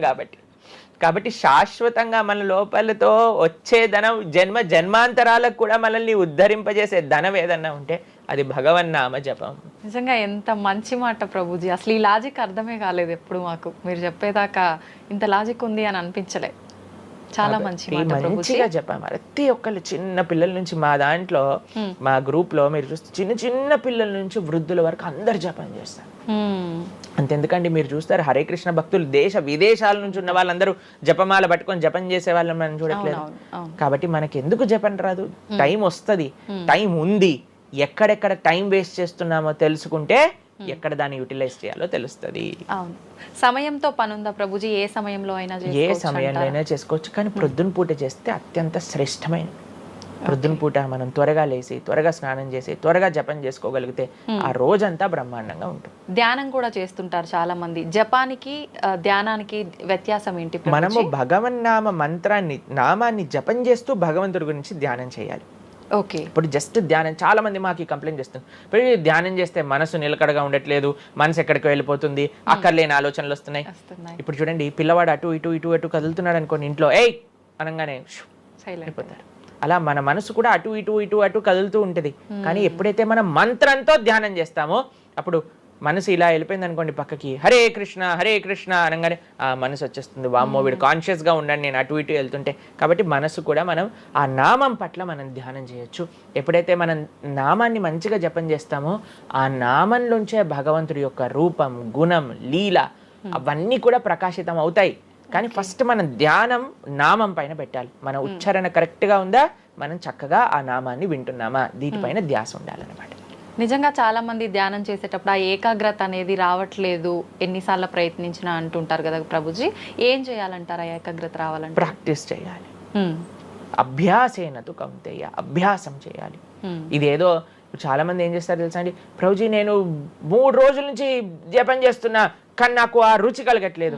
అయ్యా 300 కోట్ల జన్మలు తీసుకున్నాం మనము, ఆ జన్మాంతరాల్లో ఉండే వాసనలు ఉన్నాయి కదా, కొద్దిగైనా మనం సమయం ఇవ్వాలి భగవంతుడి యొక్క నామం. ఇప్పుడు మురికి పట్టిన ఒక క్లాత్ ఉందనుకోండి, ఇంకులో ముంచేసిన క్లాత్ ఉందనుకోండి, దాన్ని ఇచ్చాను అనుకోండి, ఇప్పుడు ఒక్క ఉతుకుల్లో పోతుందా ఇంకంతా? ఒక ఉతుకు తర్వాత ఇంకో ఉతుకు తర్వాత ఇంకో కొద్దిగా వెళ్తూ ఉంటుంది, కొద్దిగా వెళ్తూ ఉంటుంది. కొన్నిసార్లు మనకి ఫస్ట్ 3-4 వాషెస్లో తెలియదు అసలు పోయిందా లేదా. పోతుంది కానీ మనకు అంత ఎవిడెంట్గా కనిపించదు. కానీ 10, 15, 20, 30 సార్లు అయ్యాక తెలుస్తుంది. 100 సార్లు అయ్యాక మళ్ళీ మనకి తెల్లగా ఆ క్లాత్ బయటికి వచ్చేస్తుంది. అలానే మనం కూడా ప్రయత్నం చేస్తూ ఉండాలి. ఇన్ని జన్మలు మనం మాయకి ఇచ్చేసి ఒక జన్మలో 3 రోజులు మనం భగవన్నామాన్ని జపం చేసి ఇప్పుడు నాకేం కలగలేదు అని అంటే ఎలా చెప్పండి? ఆ నిష్ఠ, ఆ సిన్సియారిటీ ఇవ్వాలి టైం మనకి. ఎలాగైతే మీరు టైం దీనికి ఇచ్చారో అలానే టైం భగవంతుడు కూడా ఇవ్వాలి. తప్పకుండా ఆ ప్రాసెస్లో తప్పులేదు. మన సిన్సియారిటీ, ఎంత సిన్సియర్గా మనం చేస్తే అంత తొందరగా మనకు కృప అనేది లభిస్తుంది. ఓకే ప్రభుజీ, పునర్జన్మలు అని అంటుంటారు. పునర్జన్మలు ఉంటాయా? ఇందాక మీరు చెప్పినట్టు ఎన్నో జన్మల వాసనలు మనకి ఈ జన్మలో కూడా అవి ఉంటాయి అని చెప్పన్నారు కదా, ఆ వాసనలకు సంబంధించిన ఆ లైఫ్ని మళ్ళీ ఈ జన్మలో మనం అనుభవిస్తామా? తప్పకుండా. మీరు అంతెందుకండి, మీరే ఎన్నోసార్లు మీ జీవితంలో కొంతమందిని కలిసి ఉంటారు, వాళ్ళు చెప్తారు ఇది ఈ జన్మలోంచి కాదు, పక్కా వీడి పోయిన జన్మలోదే ఈ లక్షణం. ఎందుకంటే చాలా మంది అంటారు మా ఇంట్లో ఎవరండి ఇలా ఉండరండి కానీ వీడికొక్కటే ఈ గుణం వచ్చింది అని అంటూ ఉంటారు. మనం చాలాసార్లు చూస్తాం చిన్న పిల్లలకి, వాళ్ళకి మనకు నేర్పించకుండానే ఒక టాలెంట్ వచ్చేస్తుంది. వాళ్ళు ఆ విధంగా మేము మొన్న బృందావనం వెళ్ళినప్పుడు మేము చూసాం, అక్కడ చిన్న పిల్లవాడండి, నాకు తెలిసి 3-4 సంవత్సరాలు ఉంటాయి, 250 కంటే ఎక్కువ ట్యూన్లలో హరే కృష్ణ మంత్రాన్ని పాడుతున్నాడు ఆయన. వాళ్ళ పేరెంట్స్ని అడిగాం, అయ్యా ఎలా నచ్చింది? ప్రభుజీ మేమేం తెలియదు ప్రభుజీ, చిన్నప్పటి నుంచి హార్మోనియం దగ్గరికి వెళ్ళి టిక్ టిక్ టిక్ టిక్ అనేవాడు, వాడే పాడుతున్నాడు, వాడికి మొత్తం హార్మోనియం ఎవ్వరు నేర్పించలేదు, వాడే పాడుతున్నాడు అని. అలా ఎన్నో, మీరు డాక్టర్ ఐన్ స్టీవెన్సన్ మీరందరూ ఇంటర్నెట్ ఉంది కదా, మీ అందరికి ఫోన్లు ఉన్నాయి కదా, డాక్టర్ ఐన్ స్టీవెన్సన్ అని నొక్కండి. 2500 కంటే ఎక్కువ కేసుల పైన ఆయన రీసెర్చ్ చేశారు. రీఇన్కార్నేషన్, పునర్జన్మ కలిగిన కేసెస్లో అనమాట. కాబట్టి మీరు జస్ట్ రీఇన్కార్నేషన్ కేసెస్ అని మీరు యూట్యూబ్లో టైప్ చేస్తే ఎన్నో వస్తాయి మీకు. కాబట్టి పునర్జన్మ ఉన్నది. పునర్జన్మ సిద్ధాంతాన్ని ప్రస్తావన చేసి వాటిని నమ్మకం ఉన్న వాళ్ళే సనాతన ధర్మానికి సంబంధించిన వాళ్ళు అనమాట. కాబట్టి ఏది కూడా మనకి స్పాంటేనియస్గా రాదు, అంతా కూడా కర్మ. What ever we do that comes around అనమాట. కాబట్టి ఈ పునర్జన్మ సిద్ధాంతం అనేది తప్పకుండా ఉన్నది. పునర్జన్మ ఉంటుంది. జన్మ జన్మాంతరాల వాసనలు అనేవి ఉంటాయి. ఎప్పుడైతే మనం ఆధ్యాత్మిక సాధన, ఎప్పుడైతే మనం భగవద్భక్తి చేస్తామో ఆ వాసనలన్నీ కూడా తొలగిపోతాయి. మనం చక్కగా మంచి ధార్మికమైన వ్యక్తిలా మనం మళ్ళీ మారచ్చు అనమాట. ప్రభుజీ, పునర్జన్మ ఉంటుంది అని అనుకున్నాం మనం. అయితే పునర్జన్మ అంటే అంతకుముందు జన్మకు సంబంధించిన పాపం పుణ్యం ప్రతి ఒక్క దాని ప్రభావం ఈ జన్మలో ఉంటుందంటారా ప్రభుజీ? తప్పకుండా. చాలా మంది అంటారు, ప్రభుజీ వాళ్ళు ఇంత పిచ్చి వాళ్ళు కానీ ఇంత ఆనందం ఎందుకు వస్తుంది అని అంటే, వాళ్ళు గత జన్మలో చేసిన పుణ్యం ఇప్పుడు వాళ్ళకి వస్తుంది, ఈ జన్మలో చేసే పాపం మళ్ళీ వస్తుంది. ఎవరు కూడా ఎస్కేప్ అవ్వలేరండి. ఇప్పుడు మీరు అనుకుంటున్నారు మనం బాధపడుతున్నాం, గత జన్మలో చేసిన పాపాన్ని ఇప్పుడు మనం అనుభవిస్తున్నాం, ఇప్పుడు మేము మంచి వాళ్ళం ప్రభుజీ, మీకు కూడా వస్తుంది ఆ ఛాన్స్. కాబట్టి ఈ కర్మ సిస్టమ్ ఏదైతే భగవంతుడు ఇది చేశారో దాని నుంచి ఎవ్వరు ఎస్కేప్ కాలేరు. ఆయన సిస్టమ్ చాలా పక్కా. ఇక్కడ ఉండే మనం అప్పుడప్పుడు ట్రాఫిక్ సిగ్నల్ ని దాటేసి ట్రాఫిక్ పోలీస్ నుంచి ఎస్కేప్ అవ్వచ్చు, కానీ భగవంతుడి యొక్క రేడార్ నుంచి ఎస్కేప్ అవ్వలేదన్నమాట. ఎందుకంటే ఆయన హృదయంలో ఉండే కదా అన్ని నోట్ డౌన్ చేసుకునేది. కాబట్టి తప్పకుండా గత జన్మ పుణ్యము, గత జన్మ పాప ఫలితాలు ఈ జన్మలో అనుభవించాల్సిందే. చాలా మంది మమ్మల్ని అడుగుతారు, ప్రభుజీ నరకానికి తీసుకెళ్తారు కదా. ఆ నరకానికి తీసుకెళ్తారు, మరి నరకంలోనే అంత అయిపోగొడితే మళ్ళీ ఈ జన్మలో ఇవ్వటం ఎందుకు? ఇన్స్టాల్మెంట్లో వస్తాయి, ఈఎంఐస్ కింద కట్టాల్సి వస్తుంది అనమాట మన ఫలితాన్ని. కొద్దిగా నరకంలో, కొద్దిగా ఈ జన్మలో, మళ్ళీ వచ్చే జన్మ. ఒకటేసారి ఆ యొక్క ఫలితాన్ని కానీ ఇచ్చేస్తే మనం తట్టుకోలేము. కాబట్టి భగవంతుడి యొక్క కృప నిజంగా చెప్పాలంటే ఇన్స్టాల్మెంట్స్ లో వచ్చేది. ఇప్పుడు చూడండి, ఒకసారి 10 కోట్లు కట్టాలి అంటే అది ఈజీయా, లేదా ఇన్స్టాల్మెంట్ లో కట్టాలంటే ఈజీయా? అందుకే కదండి అందరు ఈఎంఐలు కావాలండి. అలానే పుణ్యము, అలానే పాపం కూడా. కొద్దిగా స్వర్గంలో అనుభవించు, కొద్దిగా ఇప్పుడు అనుభవించు, మళ్ళీ నెక్స్ట్ జన్మలో అనుభవించు. అది తప్పదు, ప్రతి ఒక్కళ్ళు అనుభవించాల్సిందే. లేకపోతే చెప్పండి, అసలు ఈ జన్మలో ఎందుకు కొంతమంది కష్టాలు అనుభవిస్తున్నారు? కొంతమందికి పుట్టుక నుంచే కష్టం వస్తుంది, కొంతమంది కొన్ని డిఫెక్ట్స్ తో పుడతారు. ఎందుకు? If God is equal to everybody, then why did God create different people differently అని అంటే, భగవంతుడు తయారు చేయలే, భగవంతుడు ఇనిషియేట్ చేశారు ఆ సిస్టమ్ ని. దాంట్లో మనం ఏ విధంగా చేస్తే ఆ కర్మ ద్వారా అలా మనం పుట్టవలసి వస్తుంది. కానీ మనము పాస్ట్ గురించి చింత, ఏయో ఎన్ని పాపాలు చేశానో నాకు ఇది వస్తుంది, దీని గురించి చింత చేయకండి. అయ్యా నేను ఫ్యూచర్లో ఇది చేసి నేను ఇలా చేయబోతుంది, దాని గురించి ఇప్పుడు నీ దగ్గర సమయం ఉంటే నువ్వు ఇప్పుడు ధర్మాచరణ చెయ్యి, ఇప్పుడు భగవంతుడిని ఆశ్రయించు, ఇప్పుడు ధార్మికంగా ఉండు. భగవంతుడు దాన్ని దీన్ని రెండింటినీ తీసేస్తారా, ఆయన యొక్క లోకానికి మనం వెళ్ళవచ్చు. కాబట్టి భగవంతుడు అదే చెప్పారు, సర్వధర్మాన్ పరిత్యజ్య మామేకం శరణం వ్రజ అహం త్వాం సర్వ పాపేభ్యో మోక్షయిష్యామి మా శుచ. ఇది భగవంతుడు ఇచ్చిన ఒక ఆశ్వాసన భగవద్గీతలో. అన్నిటినీ వదిలిపెట్టేసాయి, అన్ని రకాల చెడు వస్తువుల్ని, అన్ని రకాల మంచి, నువ్వు నాకు శరణు వేరు, నేను నీ పాప పుణ్యాలు మొత్తం తీసేస్తాను. యద్గత్వా నివర్ధంతే తద్ధామ పరమం మమ. భగవంతుడి దగ్గర నుంచి చేరుకున్నాం అనుకోండి, మళ్ళీ ఈ ప్రపంచంలో ఈ యొక్క కష్టాలు ఉండే ఈ నేలపైన మళ్ళీ రావాల్సిన అవసరం లేదు. స్వామితో బ్రహ్మాండంగా స్వామి యొక్క సేవలో సుఖంగా ఉండొచ్చు మనం. ఓకే, అయితే ప్రభుజీ చాలా మంది చెప్తుంటారు, అన్ని అనుభవించండి తప్పదు అన్నప్పుడు ఎందుకు భగవంతుని ఆరాధన చెయ్యాలి అని. వాళ్ళందరికీ ఇది మంచి సమాధానం ప్రభుజీ. నిజంగా చాలా మంది ఇదే అంటుంటారు, అంతే కదండి, ఎంత భగవంతుని ఆరాధించినా ఈ కష్టాలు తప్పట్లేదు, అసలు లైఫ్ ఏం చేంజ్ అవ్వట్లేదు, మనశ్శాంతి లేదు, ఎందుకు అసలు ఆరాధించాలని చెప్పి అసలు భగవంతుని పూజించడం కూడా మానేస్తుంటారు. మళ్ళీ ఇప్పుడు ఆపేస్తే మళ్ళీ నెక్స్ట్ ఏంటి అని ఆలోచన చేయాలి. కాబట్టి ఇప్పుడుండే వాటితో మనం ఇది చేసామనుకోండి, ఇంత ధర్మాచరణ కూడా ఆపేశారనుకోండి, ఇంకా ఆ పుణ్య పాప ఖాతాలు అలానే పెరిగిపోతూ ఉంటాయి. కానీ చివరికి వచ్చేది ఈ ప్రపంచంలోకే కదా. కాబట్టి మనకి చెడు చేయటం పనికిరాదు, కేవలం మంచి చేయటం కూడా పనికిరాదు. భగవద్భక్తి అన్నిటికంటే టాప్ మోస్ట్. కాబట్టి మనం ధార్మికంగా ఎంత భగవద్భక్తితో ఉంటే అది మనకి అంత మంచిది.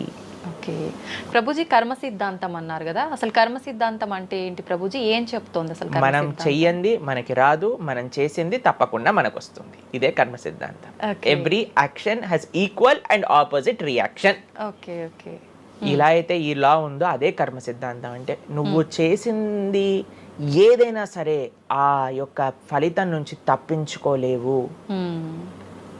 తర్వాత ఏదైతే నువ్వు చేసావో దాని నుంచి తప్పించుకోలేవు. మంచి అయినా చెడైనా, మొన్న అయింది నీకు ఈ రోజు వస్తుంది, ఈ రోజు చేసిన దానికి రేపు వస్తుంది. ఇదే కర్మ సిద్ధాంతం అంటే. కాబట్టి ఎప్పుడు ఇది మన మనసులో ఉండాలి.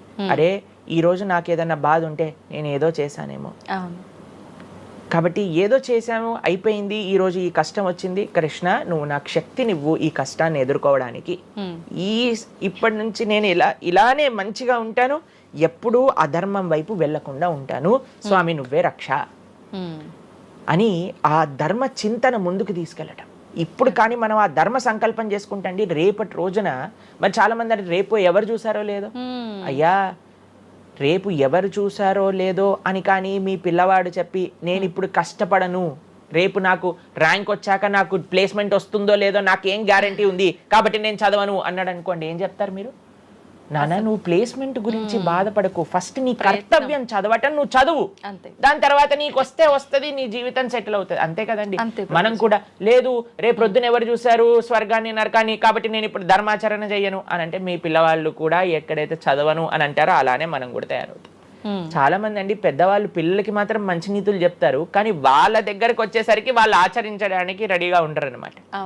కాబట్టి మీరు ఒక్క విషయాన్ని ఆలోచించండి, మీరు ఏం చెప్తున్నారో అది మీరు ఫాలో అవుతున్నారా? పెద్దలు ఫాలో అవుతేనే అది పిల్లలు ఆచరిస్తారు, లేకపోతే ఆచరించరు. పిల్లలకి స్కూల్ ఎలానో మనకి భగవంతుడి యొక్క సృష్టి చేసిన ఈ ధర్మం అలాంటిది. కాబట్టి ఈ రెండిట్లో మనం చాలా జాగ్రత్తగా ఉండాలి. ప్రభుజీ చాలా మంది ఏ పని చేయాలన్నా కూడా ముందు వెనుక ఆలోచించి ప్రతిదీ జ్యోతిష్యాన్ని పట్టి దాని ప్రకారంగానే పనులు చేస్తూ ఉంటారు. నిజంగా జ్యోతిష్యాన్ని నమ్మొచ్చు అంటారా? జ్యోతిష్యం 100% కరెక్టే, కానీ జ్యోతిష్యాన్ని నువ్వెంత సీరియస్గా తీసుకోవాలి అది ఆలోచించాల్సిన విషయం. జ్యోతిష్య శాస్త్రం అది, శాస్త్రం ఎప్పుడూ కూడా కరెక్టే, కానీ మనకి ఎంత అవసరం అది. ప్రతిరోజు ప్రొద్దున లేవంగానే రాశి ఫలాలు ఏమైపోయాయి అని కొంతమంది చదువుతూ ఉంటారు. ప్రతి చిన్న విషయానికి ఈ రోజు ఏమైంది, ఈ రోజు ఎలా ఉంది, ఆ రోజు ఎలా ఉంది, సండే పేపర్లో వచ్చింది, ఇంకా ఈ వారం ఎలా ఉండబోతుంది, ఇవన్నీ నీకు అవసరం లేదయ్యా. నువ్వు ధర్మాచరణ చెయ్యి, భగవంతుడి పట్ల నమ్మకం పెట్టుకో, ఆయన చూసుకుంటాడు. భక్తులు ఎవరు కూడా అలాంటి విషయాలని సీరియస్గా తీసుకోరండి. ఎందుకంటే బృందావనంలో ఒక భక్తులు ఉన్నారనమాట. ఆయన అంటారు, మొత్తం అన్ని గ్రహాలు నీకు అనుకూలంగా ఉండి నువ్వు కృష్ణ భక్తుడివి కానీ అవ్వకపోతే అన్ని గ్రహాలు అనుకూలంగా ఉండి నీకేం లాభం. తర్వాత అంటాడు, అన్ని గ్రహాలు ప్రతికూలంగా ఉండి కానీ నువ్వు కృష్ణ భక్తుడు అయితే ఏవి నిన్ను ఏం చేయలేవు. ఎందుకంటే భగవంతుడు అలాంటి రక్షణ ఇస్తాడనమాట. మనకి భగవంతుడి దగ్గర ఆ శక్తి ఉన్నది. కాబట్టి మనము దేన్ని ఎంత సీరియస్గా తీసుకోవాలి? మనకి కావాల్సినది ఆధ్యాత్మికత, భక్తి. భగవంతుడి గురించి విన్నామా, భాగవత రామాయణాదులు శ్రవణం చేశామా, స్వామికి ఆరాధన చేసుకున్నామా, ఆలయానికి వెళ్ళామా, గోసేవ చేశామా, ధార్మికంగా ఉన్నామా, ఎవరికి ఏం చెడు చేయలేదా, మంచి అందరి గురించి కూడా మంచి ఆలోచిస్తున్నామా, ఒకళ్ళతో మంచిగా మాట్లాడుతున్నామా, ఎవరికి చెడు చేయట్లేదా, ఇంతవరకు నీ ఆలోచన ఉంటే సరిపోతుందండి.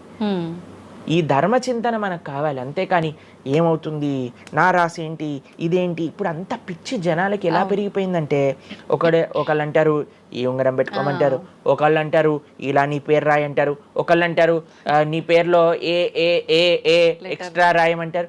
ఇవన్నీ ఏంటి మారిపోయాయి? ఇవన్నీ మార్చుకొని నీ ఆచరణ కానీ మారకపోతే, నీ థింకింగ్ కానీ మారకపోతే, నీ ధర్మం పట్ల ఉండే అనిరుక్తి కానీ పెరగకపోతే ఇవన్నీ చేసి ఏం లాభం? కాబట్టి మనం ఎసెన్స్ ఆఫ్ ధర్మ భగవంతుడి ఆరాధన. సవై పుంసాం పరో ధర్మో యతో భక్తిర్ అదోక్షజే. అటువంటి స్వామిని ఆశ్రయించటంలో మన టైం పెట్టాలి, కానీ ఇలాంటి చిన్న చిన్నవి చూసుకోవటం, వీటి కోసం మనం సమయాన్ని వేస్ట్ చేసుకోవటం మంచిది కాదు. జ్యోతిష్యం కరెక్టా? 100% కరెక్ట్. నీకెంత కావాలి అది నువ్వు ఆలోచన చేసుకో. పెళ్లి చేసుకోవాలి, గృహ ప్రవేశం చేసుకోవాలి, ఏదైనా పెద్ద ఉంటే అప్పుడు మీరు చూడాలి ముహూర్తం, వివాహం చేసుకోవటం కానీ లేదా ఏమంటాం మన గృహ ప్రవేశాది పెద్ద పెద్ద కార్యములకి చూసుకొస్తే ప్రతిరోజు, ప్రతి క్షణం, ప్రతి వారం, ప్రతి నెల చాలా మందికి పొద్దున్నే చూడండి అసలు రోజు గడవదు. ఇలాంటి పిచ్చి పనులు ఆపాలి. ఫస్ట్ ప్రొద్దున పూట లేచి భగవంతుడి దగ్గరికి వెళ్ళి భగవంతుడికి నమస్కారం చేసి జపం చేసుకొని ధ్యానం చేసుకొని ఆలయానికి వెళ్ళి దర్శనం చేసుకొని భగవత్ చింతనలో ఉండండి. రోజులో ఏ కష్టం వస్తుందో దాన్ని ఎలా ఎదుర్కోగల ఆ శక్తిని వస్తుంది. అంతేగాని ఏమున్నాయి రాశి ఫలాలు చదవటం వల్ల ఏం అవ్వదండి. కాబట్టి సొల్యూషన్ పైన కాన్సన్ట్రేట్ చేయండి, ప్రాబ్లం కోసం విశ్లేషణ చేయకూడదు. ఓకే ప్రభుజీ, చాలామంది ఇంట్లో నెగిటివ్ ఎనర్జీస్ ఉన్నాయి, దయ్యాలు తిరుగుతున్నాయి, లేదంటే ఎవరైనా ఒక పర్సన్కి దయ్యం పట్టింది అని చెప్పి చాలామంది ఎవరు ఇట్లా పంతుళ్ళు అట్లాంటి వాళ్ళ దగ్గరికి, మాంత్రికుల దగ్గరికి తీసుకెళ్ళడము, వాళ్ళు వదిలిస్తారని చెప్పటము, ఆ దయ్యం వీళ్ళని చాలా పీడిస్తుంది అని చెప్పడం, ఇలాంటివి చాలా వింటుంటాము సహజంగా. ఇదంతా నిజమే అంటారా ప్రభుజీ? అసలు దయ్యాలు అనేవి ఉన్నాయంటారా? ఆత్మలు, దయ్యాలు ఇవన్నీ ఉన్నాయండి, అది లేవు అని చెప్పలేము, ఉన్నాయి తప్పకుండా. ఎలా అయితే మీరు నెగిటివ్ ఎనర్జీ అంటారు కదా, నెగిటివ్ ఎనర్జీ ఎక్కడికి వస్తుందో తెలుసా అండి? నెగిటివ్ పీపుల్ దగ్గరకు వస్తుంది. ఎవరైతే ఎమోషనల్గా, ఎవరైతే స్పిరిచువల్గా, ఎవరైతే ఫిజికల్గా వర్నలబుల్గా ఉంటారో వాళ్ళ దగ్గరకు వస్తుంది. ఎవరైతే ఇంట్లో భగవద్ ఆరాధన ఉండదో, పూజ రూమ్లో ఏమీ లేకుండా చాలామంది, ఇప్పుడు మాకు చాలా విచిత్రం అనిపిస్తుంది కొన్నిసార్లు, మాకు ఈ ఇంటర్నెట్లో వీడియో చూసినప్పుడు వీళ్ళు చర్చ్లో ఉండే వాళ్ళందరూ దయ్యాలను వదిలిస్తూ ఉంటారనమాట. మాకు చాలా ఆశ్చర్యం ఏంటంటే వీళ్ళకే ఎందుకు దయ్యాలు పడుతున్నాయి అని. కాబట్టి ఎందుకు దయ్యాలు ఎవరైతే పర్సనాలిటీస్లోకి వెళ్తాయో తెలుసండి, ఎవరైతే క్లీన్లీనెస్ మెయింటైన్ చేయరో, ఓకే, ఎవరైతే సమయానికి స్నానం చేయటం కానీ, సమయానికి శుచిగా శుభ్రంగా ఇల్లు శుభ్రంగా ఉంచుకోవటం కానీ, దేవాలయంలో భగవంతుడి యొక్క మూర్తులకి చక్కగా ఆరాధన చేసి ధూపం, దీపం, నైవేద్యం, తోరణం, ఉత్సవాలు, పండగలు, యజ్ఞాది యాగాదులు ఇవన్నీ ఉన్న చోట ఎప్పటికీ నెగిటివ్ ఎనర్జీ అనేది ప్రవేశించలేదు. ఓకే. కానీ ఎక్కడైతే జనాలు డిమ్గా, డల్గా, ఎటువంటి వైబ్రెన్స్ లేకుండా, ఎప్పుడు ఎమోషనల్ వర్నలబుల్గా బాధల్లో ఉంటూ, ఏ ఆధ్యాత్మికంగా లేకుండా, ఇల్లంతా గందరగోళంగా చెత్త చెదారంతో, ఎప్పుడైనా సరే ఫ్రెష్ ఫుడ్ కాకుండా స్టేల్ ఫుడ్, బయట సోర్స్ తెలియని ఫుడ్ వాటిని తినటం వల్ల అలాంటి మెంటాలిటీస్, అలాంటి నెగిటివ్ ఎనర్జీ ఈజీగా ఇటువంటి నెగిటివ్ ఎన్వైరన్మెంట్లోకి వచ్చేస్తుంది అనమాట. ఓకే. కానీ ఎప్పుడైతే మనం వైబ్రెంట్గా భగవన్నామ చక్కగా బొట్టు పెట్టుకొని చక్కగా మంచిగా సాంప్రదాయంగా రెడీ అయ్యి, చీర సాంప్రదాయం, మన సాంప్రదాయం మన చీర అండి, భారతీయత. మగవాళ్ళైతే ధోతి కుర్తా ఇంతకుముందు ఉండేది, శిఖ, ఎంత చక్కగా బొట్టు పెట్టుకొని చక్కగా అలంకరణ చేసుకొని ఇంట్లోకి వెళ్ళంగానే అసలు ఆ ధూపం యొక్క సువాసన వచ్చి చక్కగా పసుపచ్చతో మన గడప నుంచి స్టార్ట్ చేస్తే పైన తోరణం, కింద ముగ్గులు. అసలు ఒక సనాతన సాంప్రదాయం, ఒక హిందూ యొక్క ఇంటికి వెళ్తే ఏ దయ్యం అలాంటి ఇంట్లోకి వెళ్ళగలుగుతుంది చెప్పండి? మన సినిమాలలో మీరు చూసి ఉంటారు, దయ్యాలు ఎక్కడుంటాయి? పాతబడ్డ బంగ్లాలలో, ఎక్కడో క్లోజ్ చేసిన గెస్ట్ హౌస్లలో ఉంటాయి, అంతేనా? నిజం ప్రభుజీ. ఏదైనా దేవాలయంలో దయ్యం ఉండటం మీరు చూసారా ఎక్కడైనా? ఎందుకు ఉండదు? ఎందుకంటే అక్కడ భగవద్ ఆరాధన జరుగుతుంది కాబట్టి. ఏ ఇంట్లో అయితే నిరంతర భగవద్ ఆరాధన ఉంటుందో, ఏ ఇల్లు అయితే వైబ్రెన్స్ గా ఇంటి బయట ముగ్గు నుంచి ప్రారంభమై ఇంటి లోపల దేవాలయంలో దీపము నిరంతరము కూడా ఉంటుందో, భగవద్ ఆరాధన జరుగుతుందో, భగవన్నామ జపం జరుగుతుందో, శాస్త్రాన్ని పారాయణ చేస్తున్న విష్ణు సహస్రనామం, హరే కృష్ణ మహామంత్ర కీర్తన, యజ్ఞము, యాగము, ఉత్సవాలు చేస్తూ, అటువంటి ఇంట్లో అటువంటి వ్యక్తులకి ఎప్పుడూ రాలేదండి. ఎవరైతే తన నుదిటిన తిలకాన్ని అలంకరణ చేసుకొని చక్కగా సాంప్రదాయంగా ఉంటారో, శుచి శుభ్రత పాటిస్తారో, చక్కగా ఆలయానికి వెళ్ళి గోసేవ, చెప్పండి అలాంటి వాళ్ళకి ఎప్పుడైనా ఇలాంటి నెగిటివ్ ఎనర్జీ అటాక్ అవుతుందా అంటే అస్సలు కాదు. ఎవరైతే గ్లూమీగా, డిప్రెస్డ్గా, ఏం లేకుండా ఏ వస్త్రాలు పడితే ఆ వస్త్రాలు వేసుకోవటం, దేవుడు, కొంతమంది ఆలయంలోకి వెళ్ళామనుకోండి, ఇంట్లో పూజ రూమ్లోకి వెళ్ళామనుకోండి, పండగ నుంచి పండగ మాత్రమే దీపం పెడతారు, లేదా అస్సలు ఆ పూలు అలానే ఉంటాయి 15-20 రోజుల వరకు. అవును ప్రభు. అలాంటి ఇంట్లలో నెగిటివ్ ఎనర్జీ రాకపోతే ఇంకేమొస్తుంది చెప్పండి? కాబట్టి నెగిటివ్ ఎనర్జీ ఉందా? ఈ దయ్యాలు, ఆత్మలు ఉన్నాయా? ఉన్నాయి. ఎవరి దగ్గరికి వెళ్తాయి? అటువంటి మెంటాలిటీ ఉన్న వాళ్ళ దగ్గరికి మాత్రమే వెళ్తాయి. ఓకే. మనం కానీ ఎప్పుడైతే మనకి రక్షణ, అందుకే మనం తులసి మాల వేసుకుంటాం. తులసి మాల ఇప్పుడు చూడండి, మేము నరసింహ కవచాన్ని ధరించామన్నమాట. ఇవన్నీ నరసింహ ఆరాధన, నరసింహ కవచాన్ని ఎప్పుడైతే మనం చేస్తామో, ఎప్పుడైతే మనం భగవన్నామ స్మరణ చేస్తామో తులసి మాల ధరించాలి. తులసి మాల చాలా మంది ఇప్పుడు ధరిస్తున్నారు కానీ నియమాలను పాటించట్లేదు. ఏంటి నియమాలు? తులసి మాల వేయాలి అని అంటే మనము భగవత్ ప్రసాదాన్ని మాత్రమే నైవేదన చేసి తీసుకోవాలి, మాంసాహారాన్ని తినకూడదు, ఎల్లిపాయలు ముట్టుకోకూడదు. ఇవన్నీ కూడా నెగిటివ్ థింగ్స్ అన్నమాట, తామసిక రాజసికమైన విషయాలు. కాబట్టి ఇవి చక్కగా ఇవన్నీ మానేసామనుకోండి. తులసిమాల ధరించడం అంటే ఏంటి అంటే చూపిస్తున్నాం అనమాట, మా దగ్గర ఎటువంటి తామసిక రాజసిక ప్రవృత్తులు లేవు, మేము సిద్ధ సాత్విక ప్రవృత్తిలో ఉన్నాం. దయ్యం అక్కడ నుంచి వచ్చింది కూడా యూటర్న్ తీసుకొని వెళ్ళిపోతుంది అనమాట ఇవి చూడంగానే. కాబట్టి అది చాలా ముఖ్యం. ఎప్పుడైతే మన ఆచరణ బాగుంటుందో, ఎప్పుడైతే మనం ధార్మికంగా ఉంటామో, ఎప్పుడైతే భగవద్భక్తులు అయి ఉంటామో, ఏ నెగిటివ్ ఎనర్జీ మనల్ని ఏం చేయలేదు. ఓకే, మొత్తానికి ఉన్నాయి దయ్యాలు, ఉన్నాయి, జాగ్రత్త. మనం మంచిగా భక్తి పరంగా ఉండండి, ధార్మికంగా ఉండండి, చక్కగా ధర్మాచరణ చేయండి, మీకేం భయం లేదు. కానీ ఎక్కడైతే ఇవన్నీ జరగవో అక్కడ ఉంటాయి. అందుకే ఆధ్యాత్మిక మార్గంలో నడవాలి అందరం కూడా. కృతజ్ఞతలు ప్రభుజీ, నిజంగా చాలా మంచి మంచి విషయాలు తెలుసుకుంటున్నాం మీ ద్వారా, ఇంకా ఇంకా తెలుసుకోవాలని కోరుకుంటున్నాం. ధన్యవాదాలు ప్రభుజీ. హరే కృష్ణ. హరే కృష్ణ. మన సనాతన ధర్మం యొక్క విలువలని రోజు రోజుకు ఎంతో మంది పెద్దవాళ్ళు ఇలా ఉండాలి, అలా ఉండాలి, మన ధర్మం ఇది చెప్పింది, మనం ధర్మ మార్గంలో నడవాలంటే ఇవి పాటించాలి అని ఎన్నో రకాల సలహాలు మనకు ఇస్తున్నప్పటికీ అసలు ఆడవాళ్ళ విషయానికి వచ్చేసరికి చాలా రకాల అరాచకాలు అనేవి జరుగుతూనే ఉన్నాయి. మనకు స్వాతంత్రం వచ్చింది, ఆడది అర్ధరాత్రి కూడా తిరిగే అంత స్వాతంత్రం వచ్చింది అని అనుకోవటం వరకే కానీ నిజంగా స్వాతంత్రం అనేది రాలేదని చెప్పాలి. చిన్న చిన్న 6 నెలల పసికందుల పైనుంచి కూడా తీసుకుంటే ప్రతి ఒక్క ఆడదైతే చాలు ఏదైనా చెయ్యొచ్చు అనే ఒక రోజుకి ఇప్పుడు ఆడదాని పరిస్థితిని దిగజారు చేస్తున్నారు. అసలు ఇదంతా ఎందుకు జరుగుతోంది? మన సనాతన ధర్మం యొక్క గొప్పతనాన్ని మర్చిపోబట్టేనా? అసలు ఏంటి అనే విషయాన్ని ప్రస్తుతం మాట్లాడబోతున్నాను ప్రణవానంద ప్రభుజీ గారితో. ఇప్పుడు ప్రభుజీతో మాట్లాడి దానికి సంబంధించిన విషయాలన్నింటినీ క్లియర్గా తెలుసుకుందాం. నమస్తే ప్రభుజీ. నమస్కారం అండి. ప్రభుజీ, మనకు ఎంత స్వాతంత్రం వచ్చినా ఎంతోమంది గొప్పవాళ్ళు మీలాంటి వాళ్ళు ఎన్నో రకాలుగా మంచి మంచి విషయాలు తెలియచేస్తున్నా కూడా ఆడవాళ్ళ విషయానికి వచ్చేసరికి వాళ్ళ పైన జరిగే అఘాయిత్యాలు, అరాచకాలు మాత్రం ఏ రోజు తగ్గట్లేదని చెప్పాలి ప్రభుజీ. గత కొన్ని రోజుల నుంచి చూస్తున్నాం, చిన్న చిన్న పిల్లల నుంచి ఉయ్యాలలో ఉన్న పసికందు పై నుంచి కూడా అత్యాచారం జరిగే విషయాలైతే వింటున్నాం. ప్రస్తుతం చూసుకుంటే ఒక 10 రోజుల నుంచి ఒక విషయం అయితే ఎక్కువగా వింటున్నాం. కోల్కతాలో జూనియర్ డాక్టర్ పైన జరిగిన సంఘటన. అసలు అది మాట్లాడడానికే చాలా బాధాకరమైన విషయం. ఎందుకు ప్రభుజీ ఇలాంటివన్నీ ఎందుకు జరుగుతున్నాయి? ఇంత ఘోరమైన పరిస్థితులు తలెత్తుతున్నప్పుడు భగవంతుడు ఎందుకు అవి ఆపటానికి ప్రయత్నం చేయట్లేదంటారు? మీకు ఒక విషయం చెప్తాను. మీరు అన్నారు మీలాంటి వాళ్ళు ఇన్ని విషయాలు చెప్తున్నా సరే ఎందుకు ఈ సమాజం మారట్లేదు అని. మేము ఇన్ని విషయాలు చెప్తున్నా సరే ఎంతమంది వింటున్నారండి? ఎంతమంది తల్లిదండ్రులు తమ పిల్లల్ని ఒక మంచి మార్గంలో మంచి ఎగ్జాంపుల్స్ చూపించి పెంచుతున్నారండి? ఇప్పుడు ప్రస్తుత సమాజంలో ఎలాంటి సీరియళ్ళు నడుస్తున్నాయి, ఎలాంటి సినిమాలు నడుస్తున్నాయి మీకు తెలియదా? స్త్రీని ఒక లేడీని ఎంత ఆబ్జెక్టిఫై చేసి చూపిస్తున్నారు. మనం చూడట్లేదా అండి ఈ ప్రపంచంలో? చూస్తున్నాం.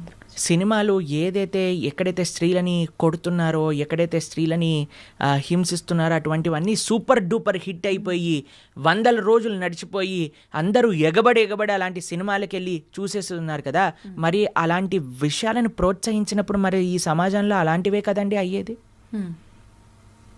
మనం ఇంత ప్రార్థన చేస్తూ ఎన్నిసార్లు మనం ఇప్పుడు మిమ్మల్ని మేము ఎలా పిలుస్తాం చెప్పండి?